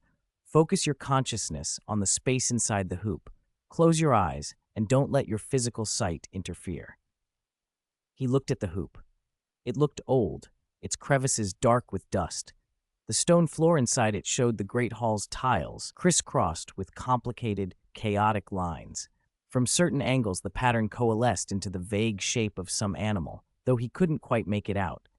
He shut his eyes. Darkness filled his vision. The spatial cues he relied on vanished. Distances blurred. Voices still sounded close. Dean beside him seemed as if he could reach out and touch him, though rationally he knew they were 5 feet apart. The hoop was 5 feet away. He could only sense its general direction. When the image of the hoop's space naturally appears in your mind, it means your soul has entered that space, Tewkesbury had said. Seamus calmed himself and pictured being inside the hoop. Professor McGonagall ahead of him, the spinning classmates behind him, the green ceiling above, the stone floor beneath his feet. The chaotic lines on the tiles arranged themselves into a design, an animal. What does it look like? The thought popped up unexpectedly. Immersed in his visualization, he unconsciously looked down. An inner awareness preceded his body, and a bird's-eye view snapped into place. Oh, like Fang the Hound, he thought. His mental image flashed across his mind at the very moment Tewkesbury shouted the command. Instinct made him spin. Bang! The sound was a single deafening boom that echoed through the great hall. Heads turned toward the noise. Seamus Finnegan was standing inside the hoop, eyes squeezed shut, looking rather dazed. Mr. Finnegan, are you all right? Professor McGonagall hurried over, hands on his shoulders, checking him over as if afraid a piece might be missing. Seamus opened his eyes slowly, dazed. He felt as though he had been forced through a narrow rubber tube, compressed from every side. The pressure seemed to last an instant and an eternity at once. Then it was gone, and he felt light and whole. I did it, he stammered. He ran his hands over his arms and legs to make sure nothing had been left behind, then shouted, I did it! I actually did it! Professors and the instructor gathered round. Tewkesbury shook his head in admiration. Incredible, he said. I've taught apparition for over 10 years, and I've never seen a pupil apparat without splinching at the second lesson. Professor Flitwick tugged at his beard. Good, Merlin, he said. With a noise like that, I thought you'd caused an explosion, Finnegan. The younger students stopped their practice and clustered, buzzing. The girls' voices rose in excitement. Seamus! Seamus did it! He didn't splinch. Why didn't I notice this before? Let's ask him how he did it later. Harry and Ron hovered on the edge of the crowd, listening to the excited chatter and watching Seamus as the professors fussed over him. Dean clenched his fists and ground his teeth under his breath, utterly put out. He should have splinched. 6 and 88. In Borgin and Burke's, the path to the Hogwarts gates was edged with newly budded flowers and fresh green growth, a bright, hopeful stretch of ground. At the fork by the greenhouses, Professor McGonagall, her black robes crisp against the breeze, was saying goodbye to the slight, pallid teaching assistant Tekros. She was running through the students' situations. The two who had mastered apparition and been allowed to leave, and the one who could apparate after only 2 lessons, Seamus Finnegan, Loren Morgan, and Hermione Granger. McGonagall's voice was steady, her pace unhurried, the calm of a headmistress managing official business. Tekros could tell she was choosing her words carefully, protecting her pupils the way an elder protects children. She didn't say everything, and he didn't press. They slowed their steps as if to stretch the conversation. A wind off the lake and the forbidden forest skimmed the grounds and cooled whatever skin it could find. Tekros, thin and pale, hunched a little and dragged his collar up to shield a neck almost fairer than a woman's. Neither the Ministry of Transportation nor the Apparition Teaching Committee ever thought of this, he said, voice full of feeling. Seamus Finnegan. Actually, it was Loren Morgan who proposed the blindfolded practice method. It makes apparitions so much easier to learn. It's not just good for Hogwarts this year. It's a real milestone for wizards learning apparition everywhere. I'll pass your praise on to him, McGonagall replied. It's a pity I didn't get to meet Mr. Morgan this time. McGonagall looked toward the Homping Willow, expression composed. Even she hadn't expected that mobilizing an entire class and nearly every portrait in the castle would fail to find that man. When I return, I shall revise the lesson plan to include his method. I want to discuss it with colleagues and see if we can understand its principles. If there are useful results, Loren Morgan's name will be at the top of the list. Tekros hesitated. But there may not be any results soon. The ministry has been stretched terribly. The Department of Transportation is tied up with the flu network, and Madam Edgecombe has seconded us. How have things been? McGonagall asked. The situation's getting worse, Tekros whispered. The mood at the ministry is increasingly anxious. Minister Scrimger's been rather hysterical, but thankfully Madam Bones has kept her head and is holding things together. I heard another group of Death Eaters was released? McGonagall prompted. Yes, Bellatrix Lestrange and Lucius Malfoy were among them. Are they behaving? They behaved when they were confined. I don't know what will happen now. Tekros shook his head. Alastair Moody is back. He's leading Auror patrols everywhere, concentrating on Nocturne Alley. Since then, the incidents of dark magic mischief have actually dropped. McGonagall said nothing. She knew. Moody patrolled with Aurors and with members of the Order of the Phoenix, gathering intelligence as he went. As they neared the castle gate, the boarhead railings came into view. Tekros paused and glanced back toward the castle. Compared to Nocturne Alley, he said quietly, Hogwarts is the spot you-know-who has always wanted most. My colleagues have found traces of Death Eaters in Hogsmeade. Professor, you should be careful. McGonagall's brows tightened, and she nodded. 2 months had passed since the Dark Lord had taken the ministry. Logically, with Death Eater influence spreading and the ministry's power contracting, Nocturne Alley should have been buzzing. Instead, it was quieter than Diagon Alley. Dark wizards were not multiplying in public. Several shops had closed and were up for transfer. The black market had contracted. Mundungus Fletcher had gone out with goods and come back with them more than once. With the illicit market in decline and no steady income, he'd even toyed with the idea of trying something legitimate. Sell these things to Borgin and Burke's? No, he couldn't afford that loss. Hood up, Mundungus slunk along the street, eyeing potential deals and tracking the limp figure ahead. He blamed Moody. Those patrols were too strict. They scared customers off. Mundungus trailed Moody for half a street and then saw him pause at an alley entrance and tap the wall with his cane in a small, private motion. A shift change, Mundungus thought, and turned down another side alley. About 30 seconds later, an old witch slouched out of the corner, hair like pondweed, face creased, with yellowed, moss-covered teeth when she opened her mouth. Alastor, this look is hideous. I'd sooner wear a cloak and hood, she spat. A younger voice, sharp and brisk, answered. Tonks fell into step beside Moody, speaking in a low tone only the two of them could hear. Moody tapped his cane and continued his patrol. No, if 2 people dressed the same trail me, it would look suspicious.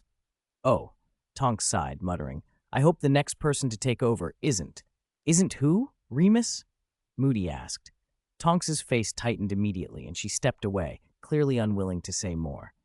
Moody's lips curled in a tiny, barely there smile, and he hobbled on. The patrols were deliberately large to discourage trouble. Auror teams lay in wait at intervals, and members of the Order came along more for training than for show. They walked slowly past half-open shop fronts until Moody saw a familiar doorway swing and a familiar figure step out. He frowned and quickened his pace. Lucius Malfoy, finally getting some fresh air, are we? Moody growled, planting himself in front of the man. Lucius's skin was a sick pallor after months of confinement. He looked slightly bloated, as if filled with something unpleasant.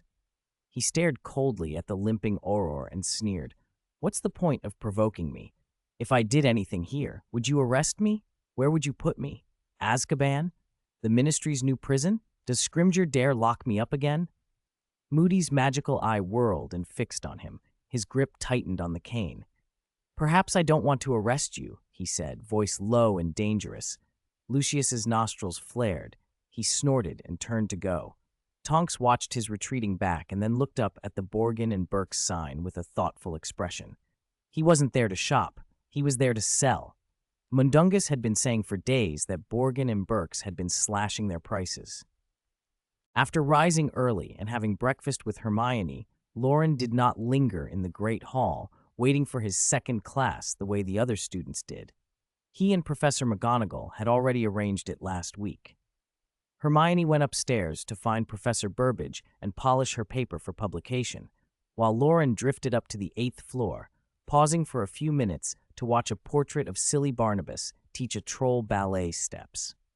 He paced 3 times in front of the tapestry, thought of a room like the potions classroom, and, when a smooth wooden door appeared in the wall, he pushed it open and stepped into the room of requirement. Chandeliers hung from the ceiling, their candles bathing the room in warm light. Workstations were arranged in neat rows, and display shelves on the surrounding walls held various specimens. At the front and back stood several old storage cabinets with common potion ingredients.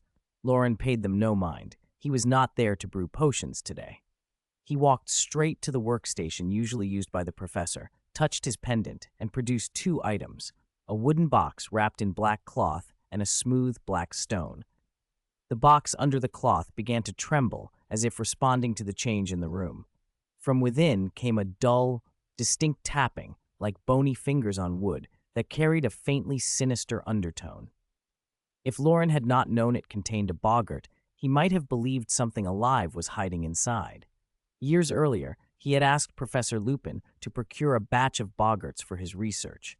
They had been useful for experiments in occlumency, legilimency, false memory charms, and emotional control. He had even learned to manipulate boggarts with extracted memories and emotions, and those boggarts had later served as teaching aids for Patronus charm instruction. The project had stalled, though, and the boggarts had remained boxed ever since. The black stone was a Dementor stone. On the Hogwarts Express at the start of his 3rd year, a patrolling Dementor had drifted into the carriage. Loren's Patronus had driven it off, and what remained had collapsed into a small, cold stone. That was the second such stone he'd acquired. The first had been melted into Mary's mirror, and this one had grown larger after absorbing Wormtail's soul. Dementors are hollow, soulless shades, and boggarts are empty shells that feed on fear, Loren mused to himself. If there's any link between them. A curious light flashed in his eyes. He peeled back the black cloth. The box shook harder. A hazy gray of magical awareness seeped from it, probing for fear like tendrils. Loren's occlumency was practiced and defensive. Nothing in the probing found purchase. He unlatched the metal clasp, took hold of the handle, and lifted the lid a crack. The boggart, sensing no fear, should have stayed hidden. The box, which had been vibrating moments before, remained tightly closed, as if the creature inside were too shy to reveal itself. Loren felt a momentary frustration. He adjusted his occlumency and wove a vivid memory of being terrified of slugs. He fed that fear into the gray mist. With a soft click, the lid sprung fully open. Inside the box lay a slug, curled lazily. In precise detail from Loren's memory, the slug was a smooth, jade-white creature. No sticky slime, no offensive odor, its 2 tentacles swaying in a manner that made it almost endearing. The boggart, taking advantage of the fear he had offered, angled its head and began to crawl toward him. The probing mist had thickened into real dread. Though Loren kept his face composed, the boggart's excitement grew with the feeding of that fear. Loren picked up the black stone and let his fingers trace its cold surface. A faint, chilling presence threaded through it, as if it were seeking a living emotion to latch onto. He did not cast a Patronus. Instead, he set the stone down in front of the slug and watched. The slug's tentacles reached out first, then snapped back as if the object baffled its simple brain. It circled the stone, hesitated, and then resumed its crawl toward the enormous form it perceived outside the box. Loren moved the stone in front of the boggart again. The slug recoiled without even touching it this time, changing course immediately. He nudged the stone against the slug with his fingertips. The creature recoiled, secreting a smear of mucus that left a wet mark on the stone. After a few more pokes and reluctant experiments, Loren admitted there was no magic fizzing where he'd expected it. The 2 things simply didn't react to one another. Dementor stone and boggart seemed incompatible. If this were that easy, he muttered, someone would have tried it ages ago. With all the dark wizards who've made more creative combinations, I wouldn't be the first to merge a Dementor with a boggart. He sat back in the chair, disappointed, and wiped the Dementor stone with the hem of his robe. The slug carried on its slow, determined pursuit. By Loren's estimate, at that pace it might take centuries. He glanced at the round clock on the wall. Apparition class should be finished by now, and Hermione ought to be done with Professor Burbage. He sighed and began to pack when a sudden, idle idea popped into his head. He used the black stone to prod the slug once more, then rather casually dropped the stone into the wooden box and closed the lid, fastening the metal latch. He covered the box with the black cloth again to cut off the boggart's awareness and dismantled the fear memory in his mind, restoring his usual occlumency. He had no theory to back up what he was doing, no principle that suggested it should work, just a whim, and he let it play out. After a moment, he tugged the cloth away, unclasped the latch, took the handle, and lifted the lid. He expected the boggart to stay hidden. Without fear, it should have kept the box sealed. Instead, the box opened, and inside, lying quiet and ordinary, was the black stone. It was still the same smooth, non-reflective black stone, but its surface bore several messy scratches. Simple, childlike gouges that nonetheless formed a clear image, a whale with its side fins outstretched. 690, ordinary weekend. Although he hadn't seen it happen with his own eyes, the boggart and the Dementor stone had indeed gone through an indescribably strange transformation while Loren watched. He had observed it carefully until he snapped back to himself, then lifted the carved stone from the wooden box to examine it. He already had a guess about the whale carving. 3 years earlier, on the Hogwarts Express, a Dementor had burst into the carriage and been driven off by his Patronus. Before it dissipated into a Dementor stone, the whale-shaped Patronus had become the Dementor's greatest fear, and the boggart had taken that form. Loren's fingertips brushed the stone. The carved pattern was a little rough, a coolness spread across his skin, but it stayed on the surface and did not penetrate deeper. The lingering chill he had felt earlier was gone. A crystalline blue light flickered in his eyes, and with his magical sight, he could clearly see that the stone's enchantment had changed. The Dementor stone's original magic had been a faint black. The boggart's was gray. After fusing, the carved stone now gave off a pale, whitish-gray magic that clung to its surface like smoke rising from Hagrid's damp logs, visible only when prompted, otherwise drifting and dissipating. It hadn't become a new life form. It had fused into a new kind of magic. He tested it. This magic didn't probe for fear or feed on joy. Apart from that pale wisp clinging to the stone, it looked like an ordinary carved rock. Defindo, he said. Incendio. Geminio, and a dozen other common charms. The stone did not change. It inherited the Dementor stone's resistance to ordinary spells, Loren mused aloud. He frowned, thinking for a few minutes. He decided not to throw more dangerous curses at it, sectum sempra or fiend fire, because even the toughest materials had limits, and he had only the one Dementor stone. Password? A small glass of butterbeer. Password correct. The fat lady's portrait swung aside, scolding. Oh, Loren, where have you been? My friends and I searched the whole castle. Sir Cadogan was going mad. You can't blame me. Sir Cadogan went mad centuries ago, Loren replied breezily. He stepped into the Gryffindor common room and found a crowd gathered in the center. Apparition students were in the middle. Younger pupils ringed them, watching and chattering about the lesson. Seamus was explaining space and magic in a voice made raspier by practice, serious, oddly earnest, and a little amusing. The explanation itself was solid, logical, with careful derivations, but it wandered into Hermione territory, the same obsessive thoroughness she used when taking notes. The younger students listened with rapt attention.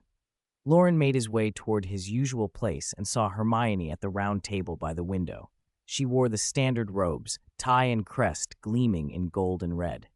Parchment lay before her, and a pristine quill was poised between her fingers. She looked up as he approached. Even though it's only been 2 classes, you look even better than the last time, he said. Hermione straightened, barely suppressing a smile. Why are you only back now? How did the experiment go? It's complicated, Loren said, and produced the carved stone. He told her what had happened in the room of requirement, his conjectures about boggarts and dementors, musings on soul and body, and a rough analysis of apparition principles. Hermione sat beside him, angled to listen, laying down her quill and glancing at the carving when she could. If she didn't understand something, she asked. If she did, she nodded. When she couldn't follow, she filed it away mentally without pressing. So that's about it. I haven't figured out a use for this new magic yet. A soft gasp floated in from the crowd. Loren glanced up and froze. The carved stone in his hand radiated a faint coolness, and suddenly a different image bloomed behind his eyes. The crowd became a wash of color, reds and other hues, warm and cool, colors that varied with each person. Seamus's colors burned the brightest. Loren narrowed his eyes. This wasn't his usual magical vision. It felt like legitimacy. The colors were not spells but emotions, or perhaps the barest impressions of people's souls. Hermione noticed his expression change. "What is it? I think I have a lead," he said. Hogsmeade's main street ran wide and flat, flanked by the familiar magic shops, Honeydukes, Madame Putafoot's, Dervish and Banges, Flourish and Blots, the Three Broomsticks, Zonko's, and the Hog's Head. Narrow lanes curled behind them where villagers lived. Even though Professor McGonagall supposedly owned a house in the village, no student had ever seen it.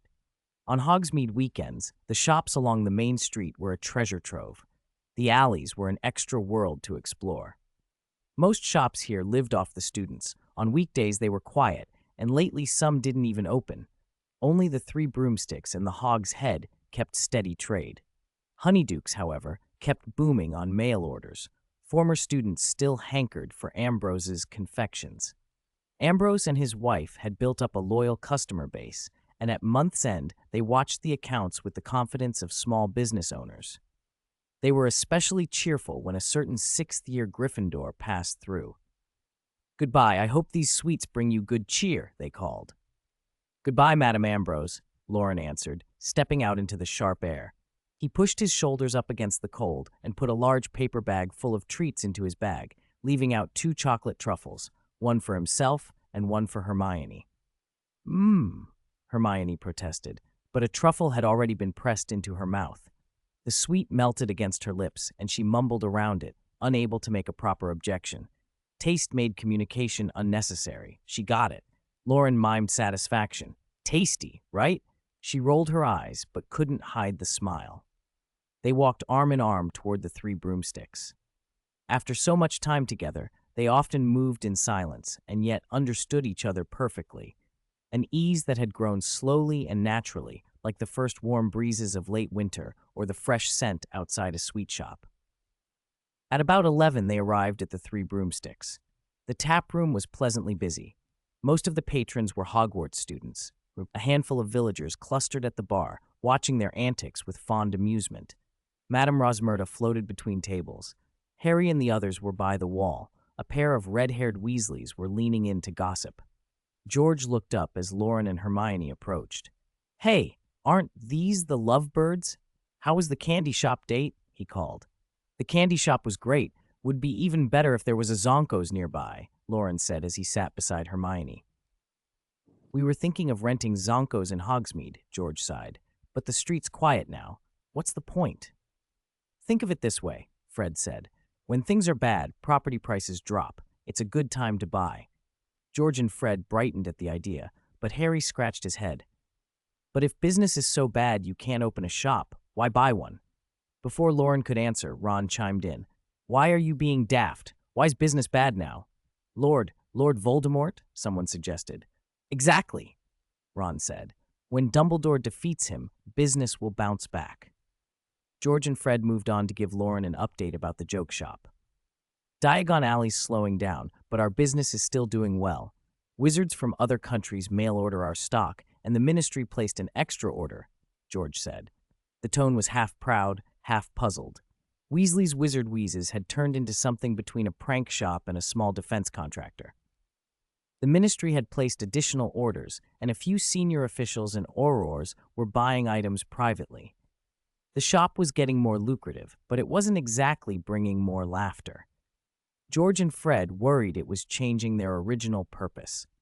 They were experimenting with a Hogwarts branch to keep their pranks genuine and near a crowd that still loved mischief. George set a small cloth pouch on the table. It tinkled pleasingly as he opened it. "This is the profit share. Also, The communicator badge design you gave us is being produced. Madame Bones signed the order herself after she saw the sample. Not just the British ministry, Fred added in a lower voice. Other ministries are contacting us. Mad Eye's seen it. The order may equip them too. We think this will become essential, like a wand, something every wizard might want, George said, eyes on Loren. As the inventor, you could get official recognition, appear on chocolate frog cards. Your name could be in textbooks. Don't you want to go public? Loren shrugged. Not right now. He didn't relish the idea of fame or the bureaucratic headaches. The puppies of invention could wait until later. George and Fred exchanged looks, part stunned, part resigned, and then accepted that Loren was just Loren. The cold wind still moved through Hogsmeade, but laughter had returned to the streets and shops. Everything seemed a little healthier, except the shrieking shack. Inside that abandoned place, dust lay thick over ripped furniture. Despite having received a letter, Draco Malfoy still found himself stunned to see his long-absent father in person. Lucius Malfoy looked like a man from Draco's memories in some ways. Immaculate new robes of expensive cloth, a gilded cane, an ornate tie, signs of the family's status. But age and illness had changed him. His cheeks were pale and slightly swollen, his wrinkles were more prominent, his back was a touch stooped, gray rimmed his temples and his pupils had clouded. There was an aura of weariness about him that made Draco feel he could almost smell fatigue. Lucius had many things to say. He opened his mouth several times, but the first words that came were only a single name. Draco. Father, Draco managed. In a secluded corner of the village, the doors and windows of a dilapidated shack were nailed shut.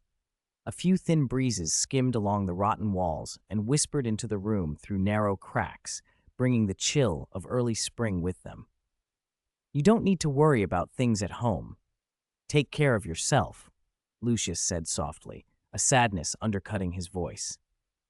As the scion of one of the great pure-blood families, among the wealthiest wizards in Britain, perhaps the world, his social standing had not translated into real power. For decades, he had poured vast sums into maintaining the Malfoy name, donations, bribes, payments to secure protection, and keep the House of Malfoy running. The family's wealth had grown quickly and dissipated just as fast.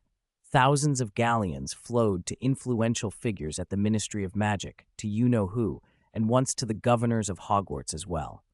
Despite Britain's size and the global reach of wizarding society, the Malfoys had never truly seized power. During his imprisonment, the ministry's guards had repeatedly slapped him with heavy fines under a variety of pretexts. Lucius paid them without protest.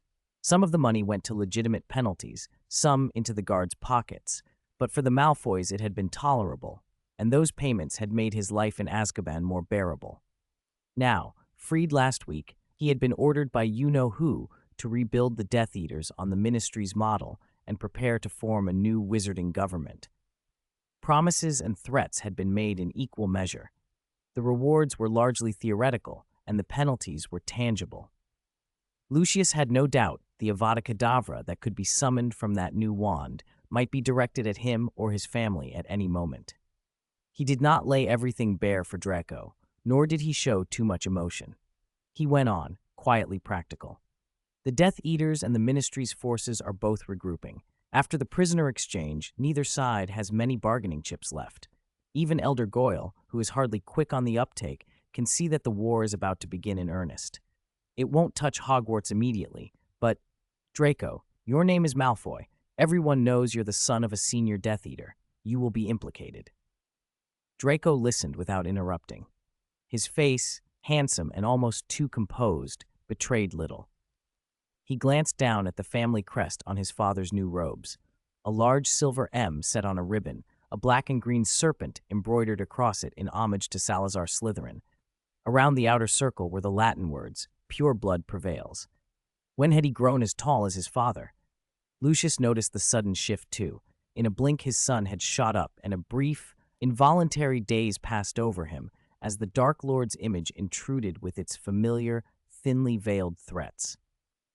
In extreme circumstances, and I don't think it will come to this, someone might threaten your safety or your mother's to force you into doing something very difficult. If it happens, you must remember, You can give the appearance of agreement, but do not actually go through with it. As long as you are a Hogwarts student, Dumbledore and his people will protect you. Draco's chest tightened. But don't fret. Stay at school and keep safe. I'll admit it, when it comes to protecting students, Dumbledore is dependable. And you two? Draco asked quietly. For the moment, we are safe. The Death Eaters and the Dark Lords still need me. Draco fell silent. I understand. Beneath a telephone box in a street in London, the Ministry of Magic, which had sat dark and empty, was now lit and alive. Freed Death Eaters packed themselves into offices once occupied by ministry staff and senior officials, tearing files from drawers, scattering papers, and celebrating their return to power. The clamor downstairs was wilder than Nocturne Alley on a bad night, triumphant, drunken, dangerous. The ministry's concrete and enchantments kept most of it muffled, though. Inside the minister's office, the air was curiously calm, as if two separate worlds coexisted within the same building. Two people occupied that calm. Severus Snape sat in the senior undersecretary's chair, methodically going through piles of files and calculating the Death Eater's current assets. Across from him, Bellatrix Lestrange had planted herself in the minister's assistant's chair, one pale, booted foot draped across the desk, toes wiggling with a careless, ugly grace. She had been badly hurt at the ministry, then spent months in St. Mungo's, and finally been thrown into the new prison with the others. With no family on the outside to pay for her release, she had raged at aurors and guards in chains, and that fury had only made her treatment harsher. Her black hair hung unkempt, her lids were puffy, and confinement had hollowed her cheeks. Where she might once have had a formidable, sharp beauty, confinement had left her looking gaunt and feral, a dark witch from the rougher parts of Nocturne Alley with frequent flickers of madness in her eyes. She had been released with Lucius. Not long after, she had already snapped at several Death Eaters. When Lucius had made a teasing aside in front of a circle of them, she had answered with a well-cast crucio, skillful and meant to torture. Witnesses said her smile had only widened as Lucius writhed. Bellatrix watched Snape as he neared the end of a report and became inclined to provoke him. She flicked her wand, called for the next paper, crushed it under her boots twice for good measure, then flicked it back toward him with a mocking, expectant look. Snape raised an eyebrow, but his face stayed impassive. He scanned the pages rapidly, jotted down a few key figures, and with a casual wave sent the report floating into the fireplace where parchment curled and burned in a pale, efficient flame. How boring, he said. Bellatrix's face pinched with irritated surprise. There was no hiss of imperial reprimand, no Dark Lord-invoked fury, not even a sharp glance. His indifference carried a quiet disdain she found infuriating. She slammed her hands on the table, swept more papers to the floor in a huff, and stormed from the office. The door slammed behind her with a bang that made the little flames in the hearth shiver. Snape never looked up. He continued sorting the files, steady and unfazed, like a dutiful, responsible deputy. Department of Mysteries, on the 9th level below ground. The chandelier swung gently, and the dim candlelight barely lit the vast chamber. Glass tanks filled with an unknown deep green fluid stood in the center. Fish-like brains floated weightlessly in the liquid, their gray-white folded cortices showing vaguely as they drifted against the glass. Lord Voldemort stared straight at the floating organs, his bloodless face mirrored in the liquid, a pale mass among the ripples, so that it was impossible to tell where reflection ended and substance began. The sight was horribly uncanny. He grew absorbed, his vertical pupils slackening, his eyes going slightly unfocused, as if he were slipping into the worlds inside the tanks, swimming, thinking, and trading thoughts with those brains until their minds seemed to blur together. Footsteps sounded in the doorway. At once, Voldemort's pupils contracted to narrow slits, and a red gleam flared in his eyes. Bellatrix. My lord? Lucius came by a little while ago, Voldemort said. He told me the aurors at the ministry drove you mad. Is that true? Mad? By those ministry fools? Bellatrix laughed, a high, sharp sound that echoed through the chamber. She laughed until she doubled over, and tears ran down her face. When she had regained herself, she wiped her eyes and said, cuttingly, What do those young aurors know of real torture? Their cruciatus is nothing but a useless red glow. Lucius ought to know. Only with true malice can one make wretches howl under a wand. Voldemort's eyes narrowed, and the faintest smile curved his lips. Yes, if it had been the Aurors led by Mad-Eye Moody decades ago, they may have given us trouble. But those men are old now. Moody's paranoid. Crouch, who preached iron discipline, has become fodder for his master's comeback. The Whippet brothers are dead. The Longbottoms have gone meek. Harold Mincham, the hardliner, has stepped down, and the ministers that followed have been fools. Especially Cornelius Fudge. His very ineptitude has helped our resurgence. Bellatrix bowed her head. Only that accursed Dumbledore. Have patience. The final victory will be ours. I have never doubted it. Bellatrix's voice trembled with fervor. She hesitated, then forced the next words out. My Lord Severus. He has proved his loyalty for now, but... Voldemort stepped closer, his voice low. He looked at her with slow appraisal. You are my most loyal servant, are you not? Yes, my lord, Bellatrix answered, falling to her knees and pressing her forehead to his shoe. I will share in the glory of conquering death with you. Thank you for your devotion. Voldemort's tone was almost soft. Her words came in a rush, reverent and fanatic. The dark mark will shine in the night sky again. The second Saturday in March dawned clear and still, the perfect day for Quidditch. A pale blue sky dotted with white clouds, occasional bright shafts of sunlight. Loren didn't sit in the back of the stands as he usually did. He picked a sunny spot. Hermione sat to his right. He took her hand and, as he had been doing for weeks, placed it in his lap and toyed with it, pinching knuckles, rubbing the soft flesh of her palm. The match, otherwise uninteresting, became bearable. Hermione tried to pull her hand away. Let go. I won't. Then at least take out that pebble and play with it. Your hand's more fun than a stone.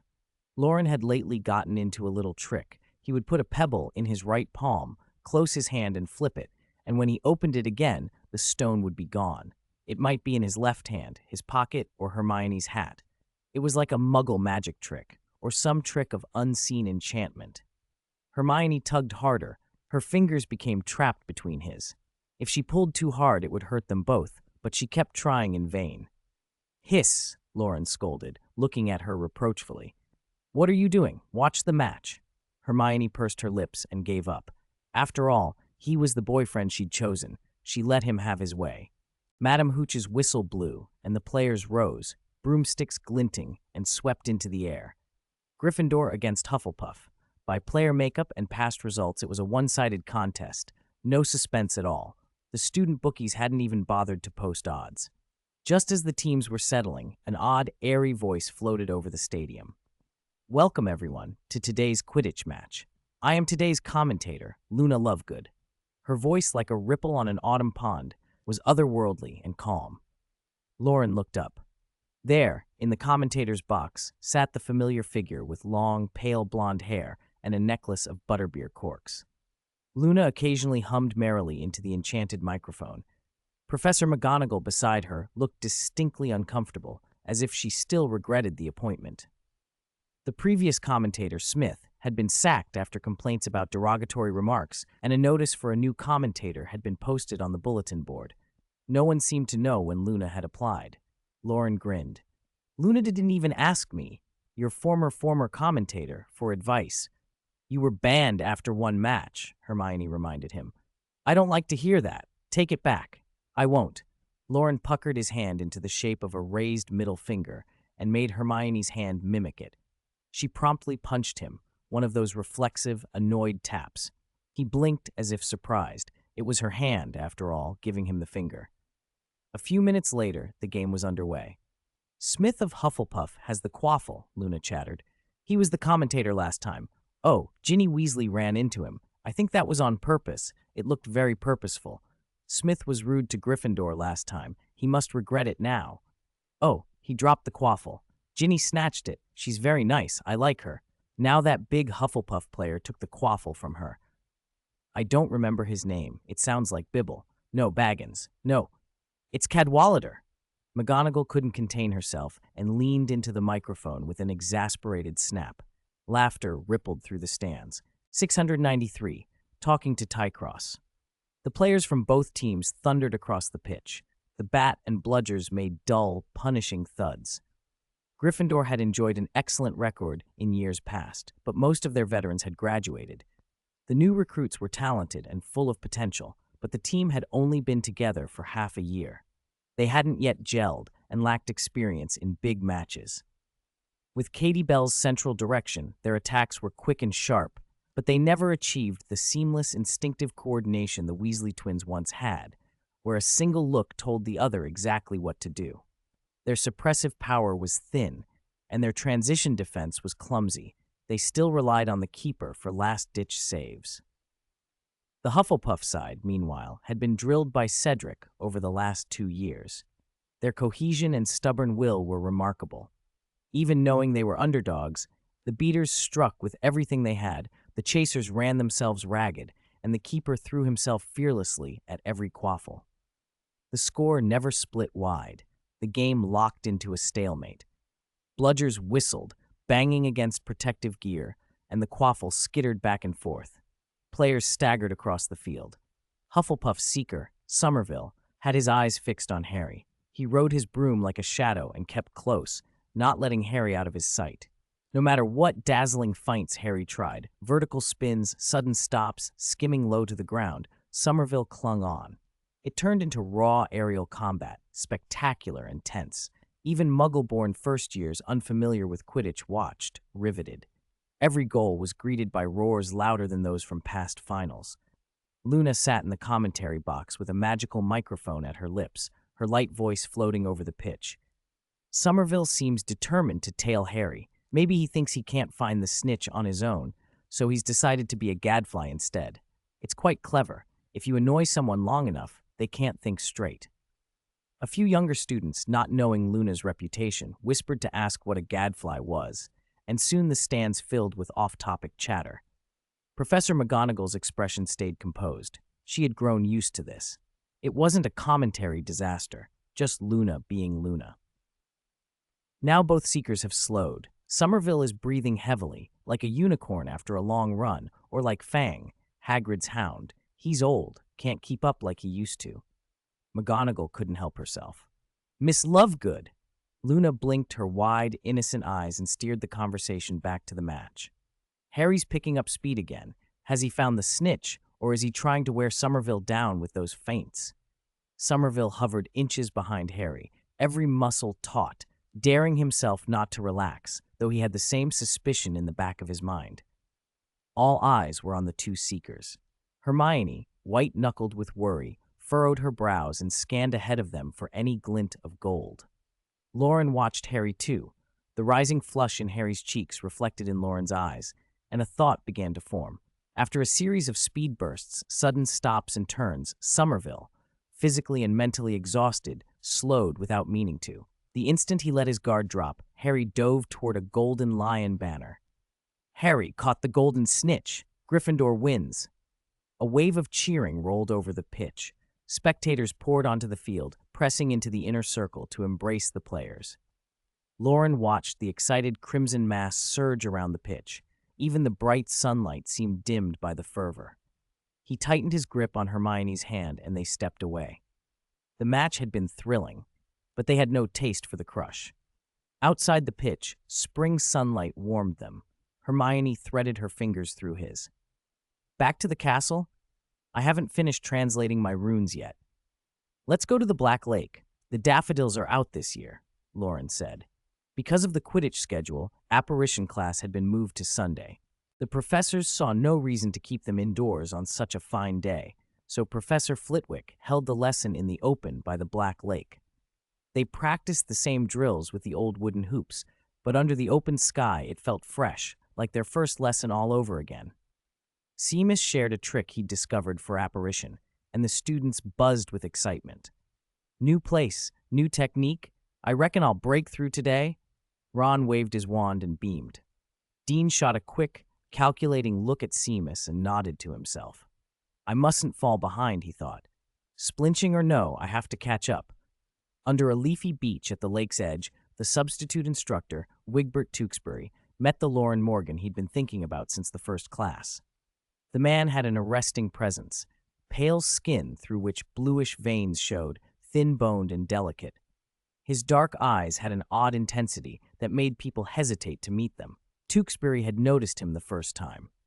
If Professor McGonagall hadn't mentioned he was Muggle-born, Tewksbury would have assumed he was an heir from some old pure-blood family. Loren, for his part, watched the instructor closely, noting how slight he was, how light on his feet. "After we got back last week," Tewksbury said, "my colleagues and I in the department analyzed the effect of closing one's eyes during apparition. There are aspects we still don't understand. Why should such a subtle change increase the success rate so much?" Although Loren looked young, Tewksbury asked respectfully, all curiosity. Loren didn't hold back. He explained, calm, precise, how the Department of Magical Transportation thought about portkeys, the flu network, and apparition. They had their own frameworks, some involving soul-related concepts, but they weren't as clear or as integrated as Loren's approach. Loren spoke of body and soul as distinct aspects interacting in space magic, how certain visual focuses altered the alignment between them, why shutting the eyes reduced interference and improved the cohesion needed to translate oneself. Tewksbury's eyes brightened as he listened, the thin skin of his cheeks flushed an unhealthy red with the excitement of discovery. He looked stunned, then almost exhilarated. "No wonder my body feels weaker and more insubstantial lately. I never thought." Even where Loren's account left gaps, it pointed Tewksbury in the right direction. He breathed out a long, awed sigh. "This is remarkable. If we can ground apparition in these underlying principles, maybe we can finally fix splinching."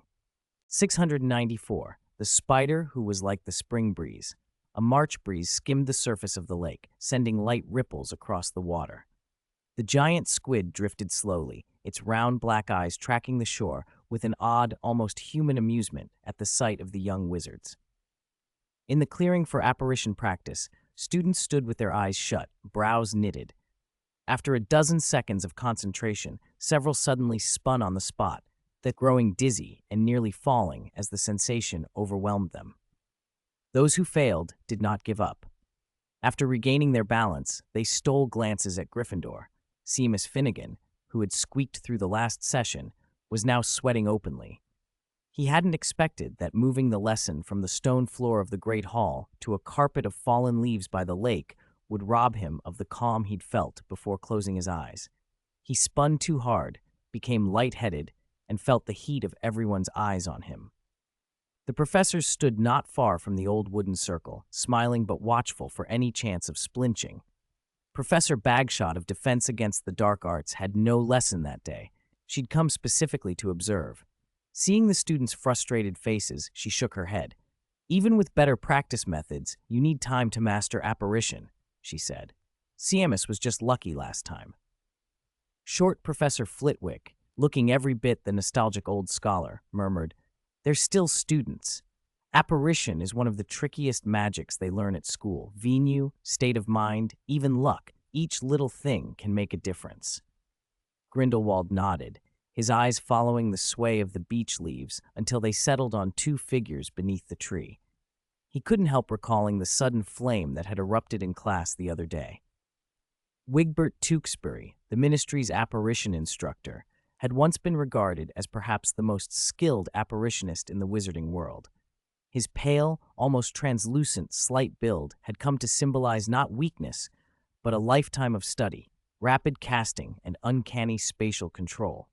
Many senior scholars treated that look as a kind of insignia of deep work in spatial magic. The sight of such an authority, humbly consulting with an ungraduated student, would, Grindelwald thought with a faint smile, have earned the Daily Prophet a tidy sum. He shook the thought away. After so much time with Albus, his mind liked to stray. A dull thud nearby broke his reverie. Someone from Gryffindor had at last apparated successfully. Students and professors clustered around the spot. Under the beech tree, Loren and Tekros turned when they heard the sound and saw Harry in the center of a small crowd. Neither of them seemed surprised. They let their gazes pass back to their conversation. "After I got back last week, I spoke with a few colleagues in the Ministry of Transportation," Tekros said. "We're planning a popular science book on apparition, an accessible guide with the practice methods and the underlying theory." "An official textbook?" Loren raised an eyebrow. "With everything happening, your ministry, no, The whole ministry must be swamped. When will you find the time to write a textbook? Tekros smiled. The ministry isn't just horrors and wartime preparations. There are people who do the day-to-day, and compiling a book is a long-term project. No matter who wins this war, and even if the ministry changes afterward, written knowledge survives. If our generation doesn't make it, the material can still help future wizards who want to write. Loren let that sink in. Tekros continued. Your practice methods and the analyses you suggested will go into the book. We won't plagiarize. Your name will be listed as an author. Loren hesitated. It could take a long time.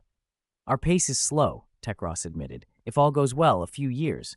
Given the war, it could stretch to over 10. If our generation is lost, it might be decades. I see, Loren said quietly. Late March in the Gryffindor common room, Loren sat by the window with a cup of honeyed tea. Pale sunlight filtered in, scattering little pools of gold across the carpet. All month, Hogwarts had basked in spring. The lakeside clearing had become the students' apparition training ground. The course was halfway done now, and more students were succeeding, discovering, at last, what shifting through space felt like. Early descriptions called it like being squeezed through a rubber tube. A tasteless rumor had it later that it felt like Myrtle being flushed down a toilet into the Black Lake. The ugly image spread fast. Loren sipped his tea and watched from the window as the practice ended and students began to drift away. A notice on the bulletin board announced a 2-week Easter holiday and a pause in apparition lessons. Hermione should be back from Professor Burbage's soon. Since her last article, she'd resolved to work at the Department for the Regulation and Control of Magical Creatures after graduation, and lately she'd been trying to persuade Loren to join the Ministry of Transportation so they could be colleagues and commute together. He found the thought oddly domestic. A familiar snowy owl appeared in the sky, wings beating as it drew nearer. Hedwig slipped through the window and dropped a note on Loren's desk. He fed her a few nuts, then unfolded the scrap of parchment. The handwriting made him pause. Whose letter? Hermione's voice asked softly. She had returned while he was still reading. Hagrid's, Loren said. Aragog's dead. He invited us to the funeral. Loren and Hermione fell quiet for a moment. Aragog's decline hadn't been sudden. There had been warning signs the previous semester. The giant spider had grown so feeble he could barely move. Hagrid had even raised a bucketful of enormous maggots, the Gigantulus, to try to nurse him back to strength, and had gone to the lair often to keep the old creature company. Loren had hoped Aragog would last through the summer. Now he was gone months early, and Loren couldn't help feeling that his own actions might have played some small part. They spoke quietly, and then decided to accept Hagrid's invitation to the funeral. 695, Funeral. The afterglow of the setting sun faded slowly and the world dimmed. Candles and torches lit the castle, their warm light shimmering through the leaded windows. In the Gryffindor common room, Ron crouched by the table, staring into the small bottle of Felix Felicis. Golden motes drifted in the clear liquid, glittering like captured sunlight. He imagined the potion's effects, half-formed hopes about passing his apparition test, leading the team to win the House Cup, bubbling in his mind. He looked at Harry and couldn't help asking again, "Are you really sure?" "Of course," Harry said. "Won't you save it for later?" "Is there anything more important than remembering him?" Harry's face was steady. After his earlier failed attempt, he had thought of using Felix Felicis to coax out memories, and when Hagrid's note arrived about Aragog's funeral, Harry had felt the time was right. Loren, sitting across from them, watched with flickering eyes and asked the same question. "Are you really sure?" Harry blinked. He didn't understand why everyone kept asking. "I mean, are you clear about what you want from the Felix? Is it to learn something about the Horcrux, or to get Professor Slughorn's memory?" "Is there a difference?" Loren said. Hermione, the know-it-all next to him, who had the book on the potion open on her lap, despite having memorized most of it, looked up at that. She and Ron both had vials, unused. At school, they rarely needed a dose of perfect luck. "I don't get what you mean," she said. "These brilliant students could be oddly muddled." Harry shrugged, uncapped the bottle, and took a small sip. The three of them watched him. The potion hit him like a warm current. He narrowed his eyes, felt a grin tug at his mouth that he didn't mean to make. A comforting, almost intoxicating cheerfulness spread through him, and golden sparks danced behind his eyelids. Ideas and intuitions surfaced in a rush, sharp, confident, and inexorable. I feel fantastic. He stood up suddenly. You go find Hagrid first. My instinct, no, Felix Felicis, says I should invite Professor Slughorn to the funeral with me. Are you sure? Loren held up a hand, waving it in front of Harry's face as if his expression were unreliable. Harry met his look, and the golden motes in his head brightened. A clear, insistent thought about inviting Slughorn kept coming back. Yes, go wait for me at Hagrid's, Harry said, and pushed away toward the portrait hole. Loren watched him go, the slim figure seeming to glow faintly as he left. A sliver of moon hung in the sky. Beside Hagrid's little house by the pumpkin patch, a rough grave had been dug and left open to the night. Aragog's great body lay at the edge of the pit, his pincers slack. His pale, bristly abdomen and the dark, scarred carapace were lit by torchlight. A strange, dim gleam still lingered in his many eyes. Hagrid leaned against the mound of earth, his moleskin coat smeared with mud, shoulders heaving. He sobbed, and tears ran through his beard into the soil. I'm glad I got here in time. It was so hard to move him. I tell you, usually they drag the bodies away, eat 'em, but I wanted to give him a proper send-off. I knew something was wrong. He'd been ill for months and never got better. We've been together so long. Fang lay curled against Hagrid's boots, nudging his master's leg and whimpering softly. Hermione came forward and patted Hagrid's shoulder. Don't be too sad, Hagrid. For a spider of his kind, he lived a long life. Loren nodded, his voice gentle. We're all here for you, Hagrid. Hagrid dabbed his eyes with his shirt, and at the sight of Harry's absence, looked suddenly put out. Ron jumped in. Harry's on his way. Just a few minutes' delay. Hagrid sniffed and settled, and then footsteps crunched on the path. Two figures approached. Harry, quick and lit from within by a golden glow, and the rotund, red-faced Professor Slughorn, puffing to keep up. Harry, you made it, Hagrid said, hugging him. Thanks.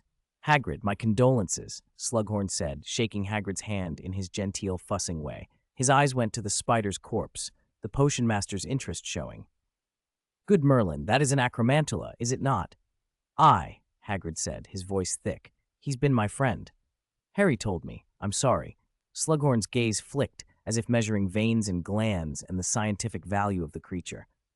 I hope I'm not being disrespectful, Hagrid, but acromantula venom is exceedingly rare. If you don't mind, purely for academic purposes, might I take a sample?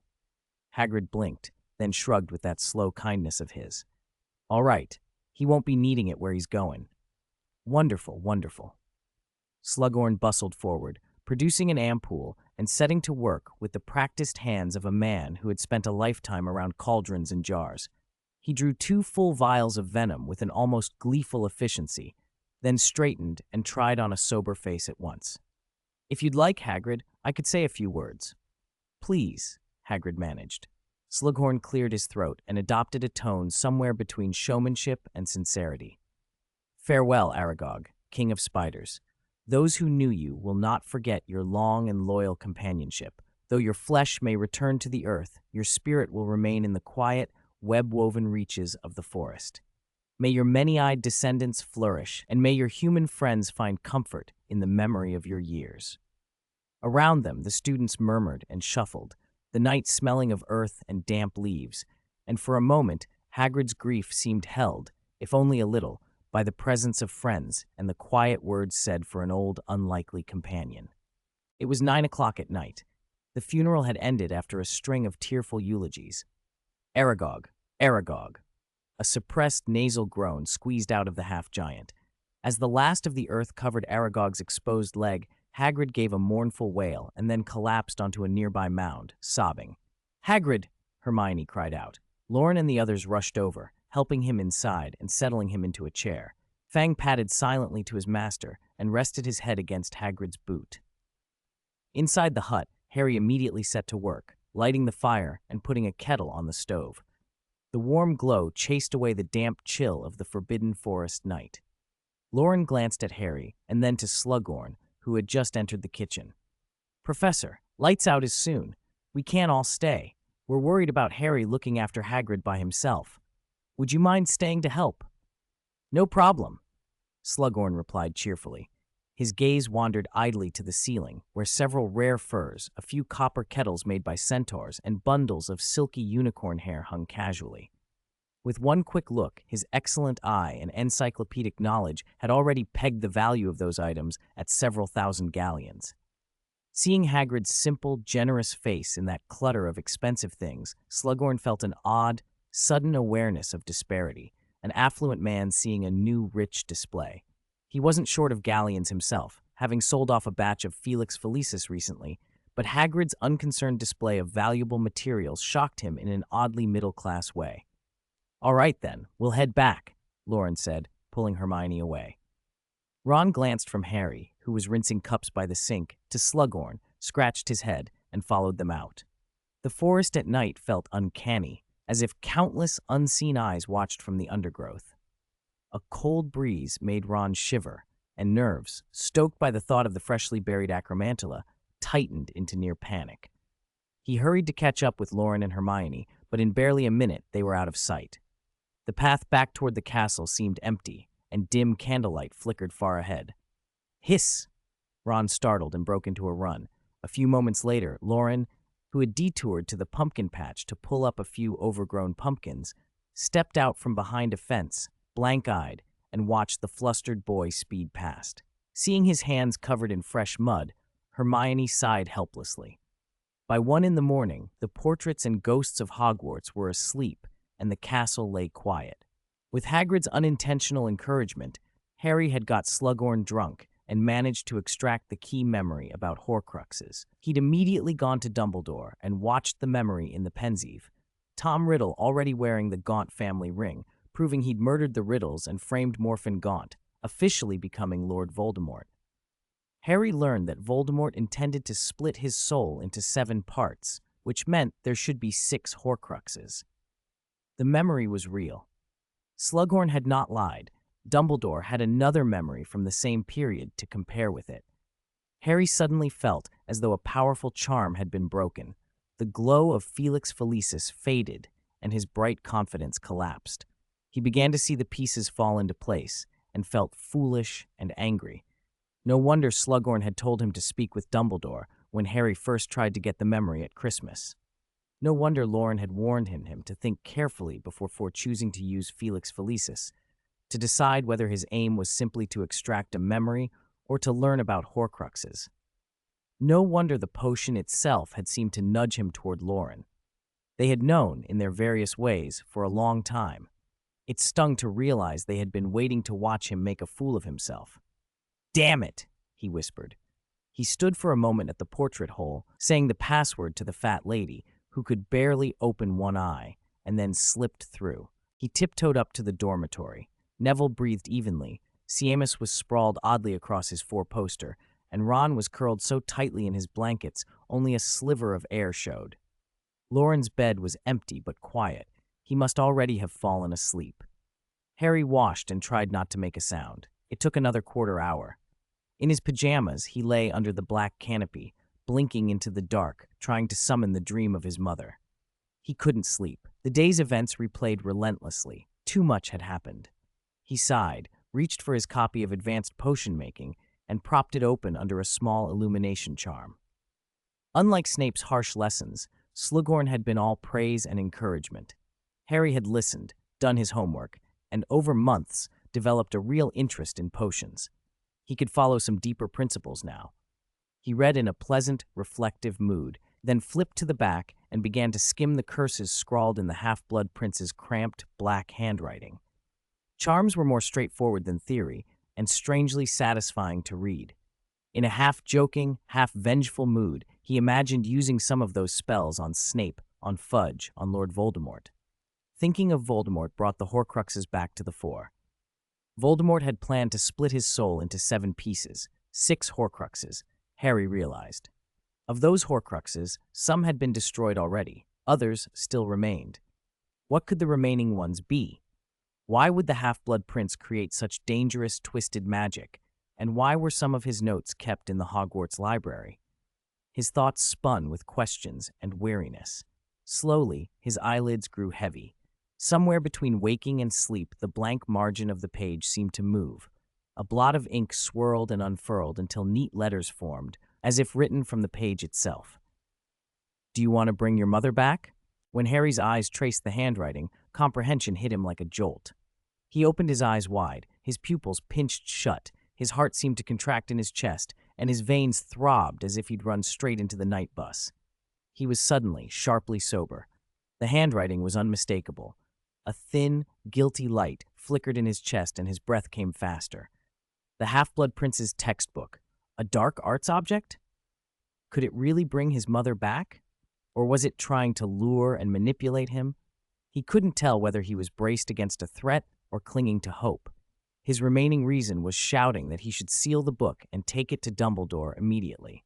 And yet, trembling with an odd mix of dread and anticipation, Harry set the advanced potion-making book down and held his wand in his right hand, pointed at the old cover.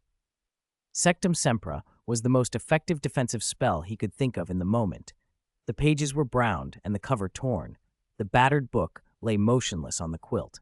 If it weren't for that handwriting, he'd have assumed he was dreaming.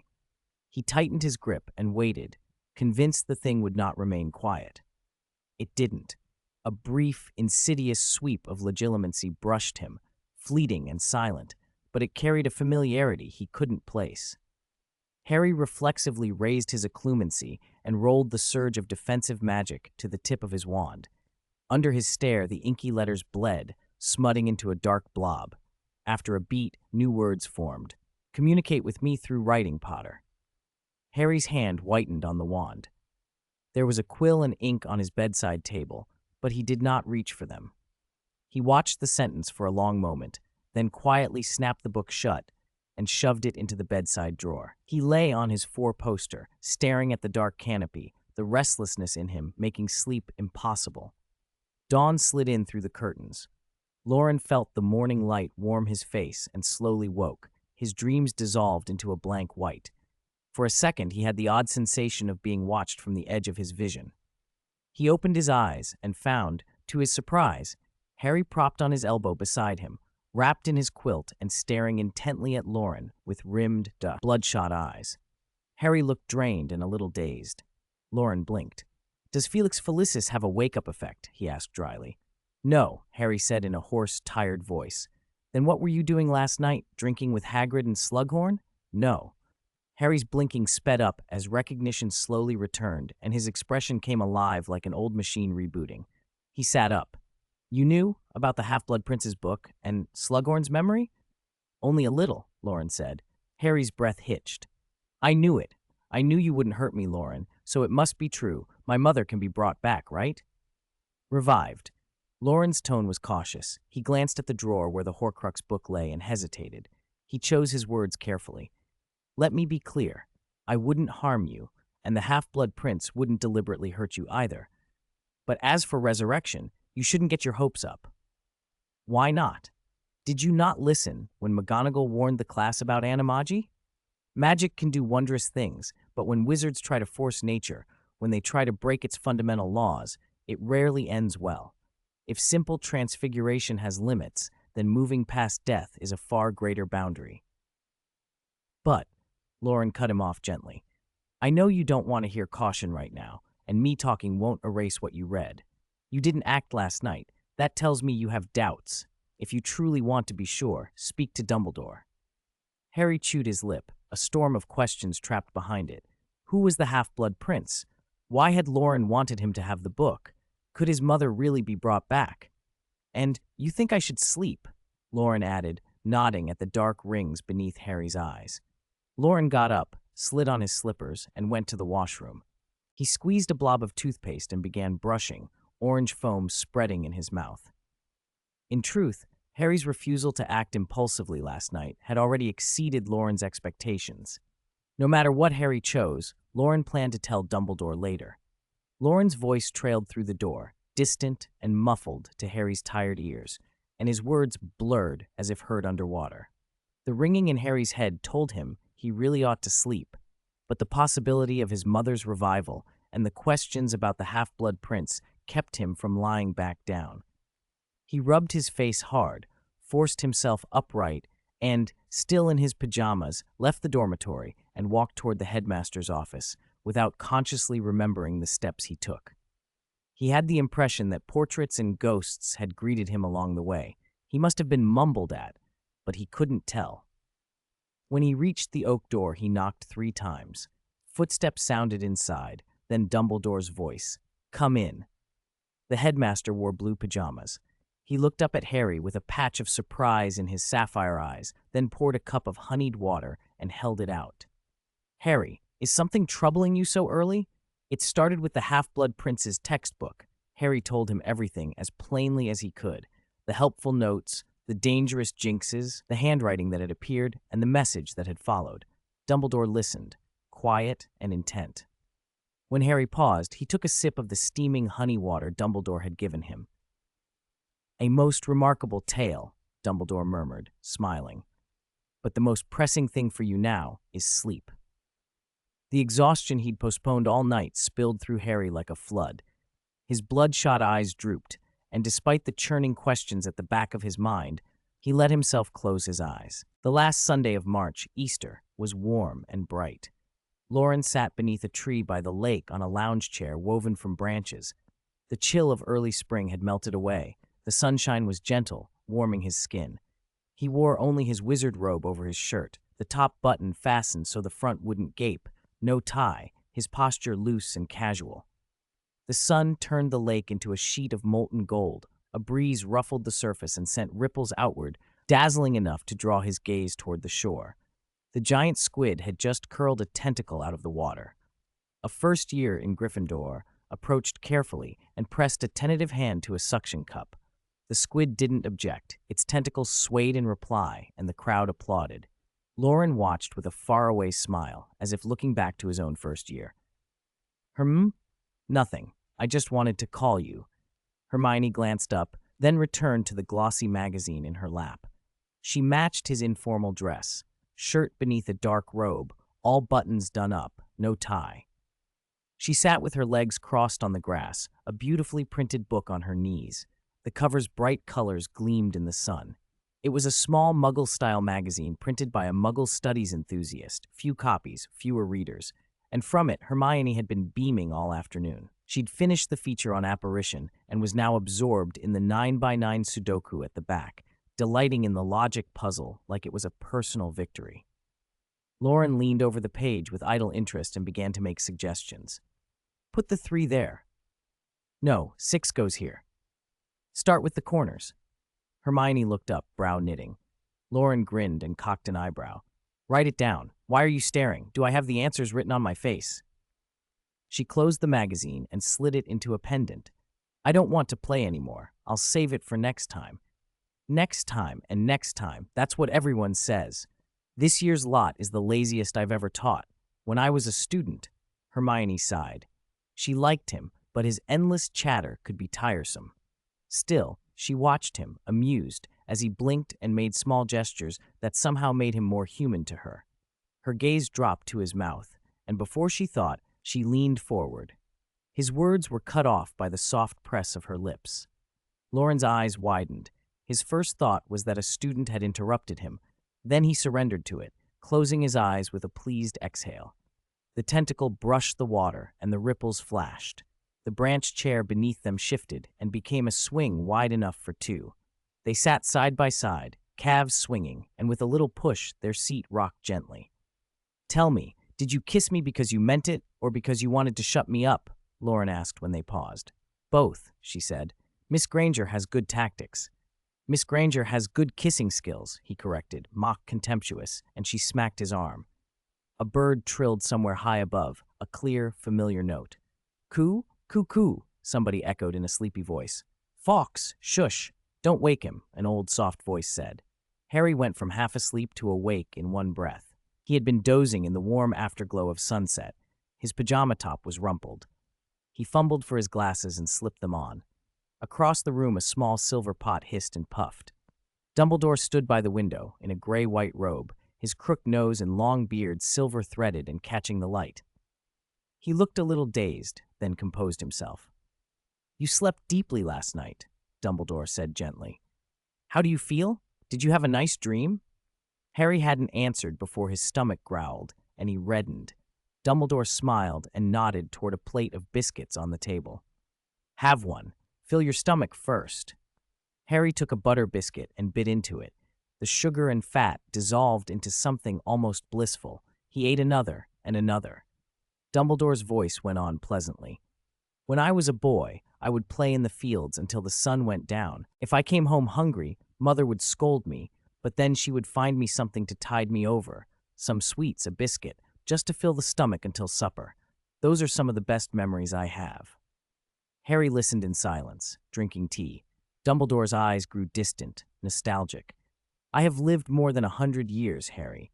If I had to choose the happiest time of my life, it would be those ordinary years with family. Harry watched him. Dumbledore stirred his tea and spoke softly. Sometimes I wonder if I could bring my family back. Harry looked at him, unexpectedly hopeful. I don't want you to stop thinking that way, Dumbledore added gently, but I hope you will keep your wits about you. A warm steadiness settled in Harry. He had questions, so many, but one jagged thought had rooted itself in him since the previous day. Professor, he said, taking a breath, who is the Half-Blood Prince? You will know soon enough, Dumbledore answered, but not yet. Can I trust him? When it comes to the matter of bringing your mother back, you may trust him. What is the method? How could she be brought back? It is a complex branch of magic, Harry, one tied to many disciplines. Even I cannot explain it fully. Can I do it? Harry whispered. Follow your heart, Dumbledore said. His tone was gentle, almost merciful. The idea frightened Harry and thrilled him in equal measure. He could hardly bear that such a vast question could be left to him, and yet the notion had taken hold and would not be dismissed. The late sun sent a wash of color across his face. He felt both terrified and strangely ready. The Easter feast in the Great Hall was already in full swing by the time he emerged. Candles floated in the darkened ceiling, and the tables were a riot of food and laughter. Students passed Easter eggs and joked.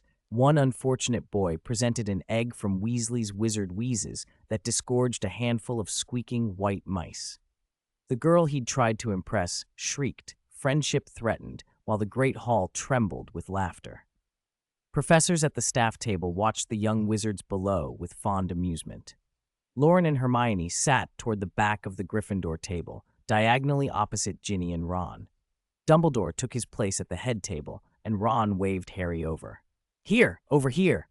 Harry slid into the seat between Ron and Hermione. Ron leaned in, voice hurried with hope. You were with Dumbledore all day. Did you get anything from Slughorn's memory? Can you beat Voldemort? Harry's eyes flicked to Loren and then to Dumbledore, and he hesitated. Ron's expression brightened into a knowing look. Right, I get it. That's a secret, isn't it? Ron added. You can't tell us? Harry shook his head. Ginny shoved his shoulder playfully and handed him a well-wrapped Easter egg. Don't listen to him. Loren said you didn't sleep well last night. Go rest after dinner. Harry promised. Without the gaudy ribbons and evergreens of Christmas, the Easter feast was less about decoration and more about abundance. Roast rabbit, stewed lamb, spring chicken, chocolate in every form. The ghosts performed. Nearly headless Nick's tale was self-mocking and theatrical. Myrtle recounted her afterlife with comic relish, particularly squeezing in jokes at Olive Hornby's expense, and the hall was full of scent and sound and light. Harry listened to the performances, but remained preoccupied. His thoughts kept returning to the conversation with Dumbledore. After supper, other students paired off, played chess in the common room, or wandered the castle. Harry returned alone to his dormitory and pulled the battered copy of Advanced Potion Making from its place. On the inside back cover, in messy ink, the words, "This book belongs to the Half-Blood Prince," were scrawled. Harry hesitated, then took out a quill, dipped it in ink, and asked, his handwriting shaking only a little, "Who are you?" The ink bled into the yellowed paper, and with an almost deliberate slowness, the answer formed, "It doesn't matter." Harry frowned and wrote again, harder. "Who are you? What do you want?" The reply reassembled itself. "You've already seen Dumbledore, haven't you?" "Yes," Harry wrote. A pause followed, as if the book itself was considering. Since Dumbledore hadn't taken the textbook back, the Half-Blood Prince wrote, "You can trust me for what you want to do. "What do I need to do to bring her back?" Harry asked. The reply was blunt. "With your empty head, it's difficult for me to explain." Harry felt insulted but pressed on. "What must I do?" "Go wait for me at the school gate now." The message sent a shiver through him. Who was the half-blood prince, really? A dark wizard? A Death Eater? Was it a trap? Yet Dumbledore's earlier words, "Trust your heart, but keep your wits," echoed, and Harry decided to go. The night was deep and cool. The crescent moon left the path dim. The forbidden forest squatted in fog, and the greenhouses were blacked out, though Hagrid's hut had a faint light. The castle's main gate was left unlocked, a narrow crack under the great wooden doors. Harry slipped through and glanced back once, his shadow stretched long and thin in the lamplight. A tall figure waited by the road. Harry's breath caught at the shape. Then, in the gloom, he recognized the face. Professor Snape! The moon and stars were bright, but Hogwarts showed no sign of quieting down. From the portrait hole came a high, sharp soprano. The fat lady was tipsy again, singing an operatic aria and clutching her hands to her heart, cheeks flushed and lost in the music. "Just one drink! Just one drink!" The young wizard outside repeated the password until the fat lady blinked and, a little bleary, swung the portrait aside. Loren and Hermione slipped inside. The common room was even livelier than the corridor. Younger students chased each other between chairs. Neville and Parvati, as prefects and forgiven by the Easter festivities, kept a tolerant eye on the chaos. The Gobstones Club sat on the floor, faces blackened by exploding cards and streaked with slime. And around the sofas, Ron and his friends played chess, cheated, gossiped, and traded stories. The noise layered on itself until for a moment Loren couldn't tell whether inside or outside was louder. He leaned into Hermione's ear with an expression that took in the whole scene and said, "It's too noisy. Want to go back to the tower? Or the room of requirement?" Hermione pressed her lips together. A faint orange tang still lingered on her tongue. It had been his ridiculous idea. Whatever candy you ate would be the flavor of your kiss. At the memory, her cheeks warmed, and she stole a quick look at him. "I'm tired. I need to go to the dorm to wash up and rest." "Oh," Loren's disappointment was audible, but he escorted her to the wooden staircase with a practiced, teasing smile. "Good night, then."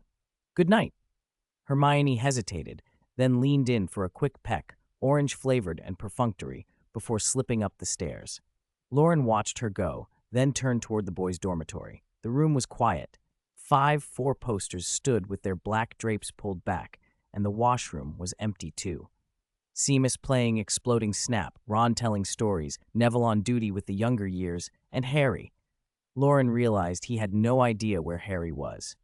He checked the bedside table and found the Half-Blood Prince's advanced potion-making notes gone. As he stood thinking, a movement on the path outside the window caught his eye. Harry slipping toward the school gate. Moonlight silvered the lawn. Not far behind him, a familiar, slow figure followed, the headmaster. Loren couldn't help a quiet laugh at the sight. He shrank, slipped into Transfiguration, became an owl, and shot through the window into the night. He glided along the path and caught up in under 2 minutes. Dumbledore, as if he had noticed him when he landed, greeted him gently. "Loren, good evening." Loren reverted and perched beside him. "Good evening, headmaster. Are you going out so late?" "Exquisite transfiguration," Dumbledore murmured, smiling at Loren's form. "I would rather be up in my rooms, change into my pajamas, drink a cup of sweet, smooth hot cocoa, and sleep until morning. Dreaming would be a bonus, of course." "Drinking before bed causes cavities," Loren told him. "I am a wizard. Cavities cannot best me." "With your taste, they'd have fallen out long ago," Loren shot back. Dumbledore laughed, the crinkles around his eyes softening. The dirt path stretched past the humping willow toward the distant gate. Loren remembered something Dumbledore had said earlier about avoiding the ministry until after Easter. "Sir, did you really expect things to happen tonight? That someone would come back?" Dumbledore's steps were unhurried. "I followed a hunch. Resurrection seems to me a thing that would happen on Easter." Loren's brow knit. "Are you willing to watch someone cross life and death?" "One small boy wishes to bring back his mother," Dumbledore said quietly. "I have no reason to stand in his way. What do you think?" Loren opened his mouth, but Dumbledore's steady calm made him doubt his own certainty. They watched Harry move toward the gate. Dumbledore showed no hurry to follow. He glanced up at the moon, and something like distant memory softened his face. "Would you like to hear about Severus Snape and the Potters?" "I'll listen," Loren said. Dumbledore's voice settled into story. "It began when Mr. Lyle Lupin brought his son to me to arrange Remus's admission 30 years ago. Remus, James, Sirius, and Peter were sorted together and became inseparable. When they learned of Remus's condition, they accepted him and decided to help. They studied animagus and, in 2 years, succeeded." Loren tutted. "The old tale of mateship and growing up. Educational, I suppose."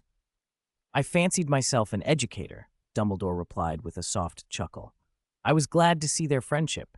Pettigrew, Wormtail, seemed timid, yet he was sorted into Gryffindor. I believed there was courage hidden in him. He learned the difficult animagus out of loyalty to his friends and loved his grandmother dearly. I thought he might become an excellent orer." "You misjudged him," Loren said. "So did I," Dumbledore admitted. "I was also wrong in other places. Severus, his family was troubled. He sought superiority by scorning the weak and drifted toward those obsessed with dark arts. Yet I overlooked the love that lived in his heart. It was that very thing that drew him back toward light." They walked on in silence. The headmaster's voice was patient and soft, as if replaying old griefs and hopes. Loren let the story settle, listening as the moon rolled westward. Under the black lake, green candlelight flickered through the windows of the Slytherin common room. Draco sat in a carved chair, staring at a snake-shaped carving on the window frame, tracing the expression in its green eyes. Despite renovations over the years, new furnishings, velvet tapestries, the dungeon's old stone bones remained. Damp, cool, narrow. Chains with a faint green glow hung from a low ceiling. Carved skulls inlaid the walls. The fire cast illusions as the flames leapt. The Slytherin entrance had no portrait guard. The password, "Glory Endures," changed every fortnight, and the door swung open for those who knew it. Theodore Knott came in late and immediately spotted Draco in the corner. Draco did not look up. "Something wrong?" Knott asked, sliding into a chair. Knott followed his gaze to the window. "Did your father tell you to watch Dumbledore and Potter? To report anything?" A dark light passed through Draco's eyes. "What about your father?" "He told me after he was released," Knott said.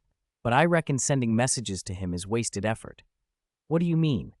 "He's a peripheral figure in the Death Eaters. Our families aren't all powerful. He's not trusted by you-know-who. Lots of children from those families carry instructions like ours." "Why tell me?" "Be smart, Draco. We're about to graduate. My father and others, small fry, they won't be valued even if they do merit themselves." Knott's eyes flashed with an odd intensity. "If you ask me, it's better to put your father forward, let him rise in the ranks.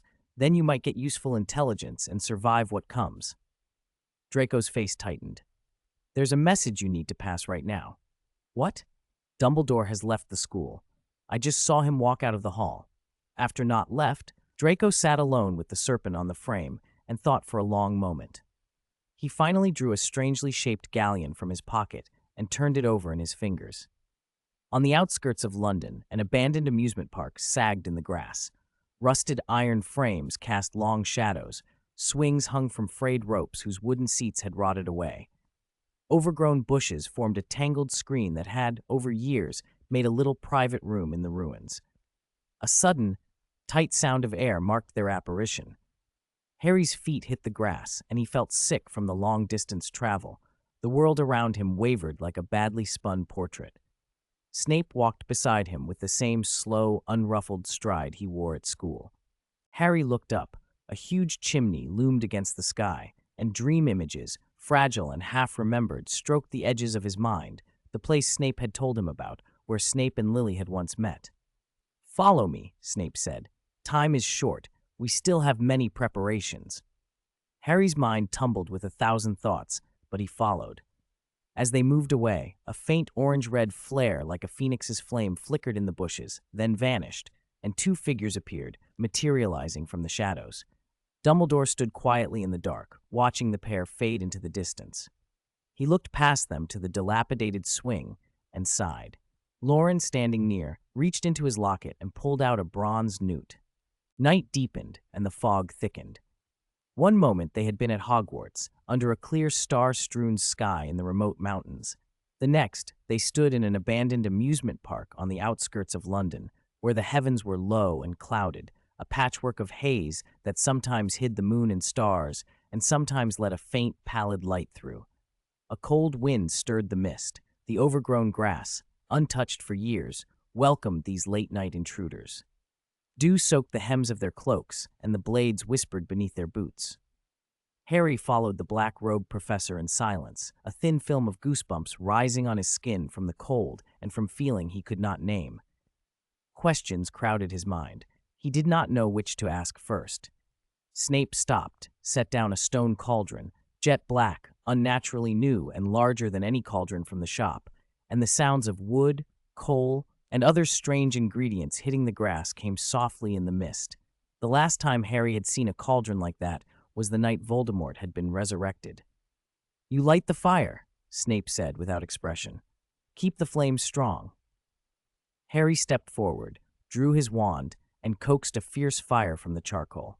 The blaze pushed back the chill and painted his face red. Flames blurred in the glass of his spectacles. Snape began adding things to the cauldron: fresh rue, dried knotgrass, powdered horn of bicorn, clinks and clatters against the iron walls. The later ingredients were strange and unrecognizable. Harry stopped trying to name them and let his thoughts wander to grim imaginings. What did such a resurrection ritual demand? Blood? Flesh? Would it take limbs, like some bargain with Death Eaters? He thought of Dumbledore, of all the things the headmaster could restore, and found himself absurdly willing to give up anything to bring his parents back. Something in Snape's tone cut through his daydream. Harry realized with a hollowing shock that Snape had spoken only of Lily, of resurrecting his mother, never James. The recollections from the dreams, from Snape's memories that had been forced into him before, snapped into place. Harry's eyebrows pulled together. He did not want to look at Snape, but he could not look away either. "Keep the fire strong," Snape said again. Harry kept stirring the embers until the potion in the cauldron ran clear and bright, a soft liquid silver. It boiled and overflowed, sending ribbons of silver light down the sides into the flame, rising as a white, steamy mist. Snape stirred with his wand. The potion surged and bubbled like a pool studded with diamonds. "Throw that textbook in." Harry blinked, startled, then obeyed after a withering look. The tattered book hit the bubbling brew and dissolved in a wash of ink and paper, leaving only faint traces that quickly faded. The silver liquid splashed into the flames and produced a thick steam that swelled into mist and began to swallow the surroundings. The stars and moon dimmed, distant chimneys and nearby bushes simplified into the flattened silhouettes of a monochrome painting. The mist crept onward until even the grass vanished beneath their feet, replaced by something pale and flat and without form, a void. Beyond some invisible boundary, the view changed. From the bushes, the white mist around the cauldron made even their shadows disappear, and no magic could pierce it. They felt, as Dumbledore said calmly, that they were watching the gap between life and death. "A liminal space?" Loren murmured. "A liminal space," Dumbledore agreed, tasting the phrase. "The place between life and death where two worlds meet. Who can say it is not an illusion?" Loren watched the mist and nodded slowly. Lily had no Horcrux. Her soul left the world. To bring her back, her soul must return. A liminal space is the transit point. Dumbledore's eyes gleamed with the pale light from the cauldron. Breaking a Horcrux is a kind of death. He uses that break to open a door to another world and beckon a soul back, beyond imagination. Deep in the mist, Snape faced the cauldron. He murmured words that pooled and were lost in the steam, then produced a small glass phial and poured a thin wisp of silver memory into the brew. He walked toward Harry. The boy felt a chill and rolled up his sleeve, ready to offer his arm if that was what was required. Snape did not bite his tongue into Harry's skin. He flicked his wand to his temple and drew out a sliver of memory with cold efficiency, then cast it into the cauldron. Just memories, then. Harry felt foolish for having thought otherwise. As two wisps of recollection sank into the potion, the silver light bloomed beyond the confines of the cauldron. The mist quivered and shimmered with images: Petunia Evans's memories of her sister, Harry's memories of his mother. and the portion of Snape's own memory that had once invaded Harry's dreams, complex and strange, filled the fog. The white mist hummed with memory and longing. "They are memories of love," Dumbledore said softly to Loren. "The longing of a son, the guilt of a friend. Lighthouses and signposts to guide a departed soul back. Love made into a kind of magic." Loren did not fully grasp it, only the odd sense that this love was not romantic, but old and rooted. Guilt turned into a seed that had been fed for years and had grown into strange power. The clouds shifted, the crescent moon dimmed and brightened. The mist around the cauldron glittered with silver more brilliant than moonlight. Then the wind sighed. The mist thinned, but the silver glow stayed. Snape looked up at it, and for the first time, his lips trembled. He made a faint, inaudible call. The scattered glow gathered and, under the watching eyes, coalesced into a transparent woman. Red hair curled a little at her shoulders. Green eyes shone with startling clarity, green just like Harry's. She blinked, bewildered. When she saw Harry, she froze. Tears welled in his eyes. He could not speak. The woman tried to answer, but no voice came. Mother and son stared at one another across a divide. Snape kept watching the soul image with an intensity that was almost prayer. He dipped his wand into the boiling potion and added a pinch of sparkling red powder. The brew thickened. A faint heartbeat of life thrummed from the cauldron. A force rushed up, pulling the transparent figure toward the mouth of the cauldron. As she neared, Snape's hand changed. A cold, damp magic ran through him, a rot that ate at the living. Where his arm had been taut and unlined, skin slackened. The muscles shrank, wrinkles flowered along his hand and forearm. His hair took on specks of gray. Lily realized, with widening eyes, what he was doing. She tried to pull back, to warn him, to stop the pull, but she had no power. She gaped at him, tried to shout, could only shake her head. The decay spread. Breath grew difficult. Every step strained. The potion demanded a price. For one to rise, another must wither. That was an old law of alchemy, an exchange Snape had accepted long ago. From the first time they'd become strangers in their school days to the prophecy's destruction of the Potters, Severus had never untangled admiration from guilt. If his death could repay some sin, then so be it.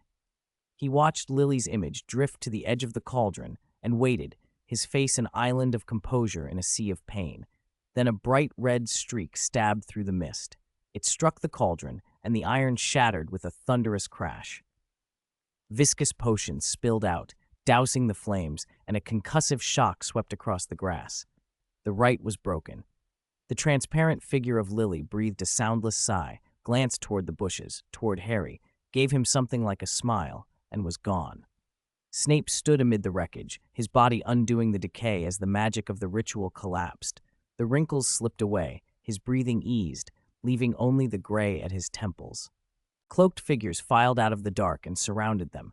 Bellatrix and the Lestrange brothers, Lucius Malfoy, the elder Nott, the elder Goyle, Death Eaters, one and all. They closed in on the pale, snake-eyed figure in their center until the two of them were encircled. In the sky, a pale green skull and snake unfurled and loomed over the ruined park. The dark mark pressed down like a hand on the moon. Harry gripped his wand so tightly his knuckles went white. He did not doubt Snape now. He only tried to measure how they would get out of this night alive. "Raising the dead," a voice that was all ice and sneer said as it paced around the smashed cauldron. Voldemort's admiration had the taste of malice. He leaned in close to Harry as he passed and hissed, tongue-flicking. "Inviting dear Harry from the supposedly safe Hogwarts to our little late-night meeting, another contribution to the Dark Lord's cause. Severus, my most faithful servant, your life belongs to me. How dare you waste it on that woman?" A soft, venomous chuckle threaded his words. "What should I do to reward such service, or to punish you for squandering a life that belongs to me?" Snape kept his wand steady. His face betrayed nothing. He had thought it through.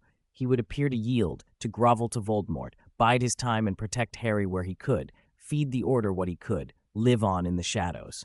The plan had been cold and exact. He drew a slow breath, and in a voice that fell like a blade said, "Avada Kedavra."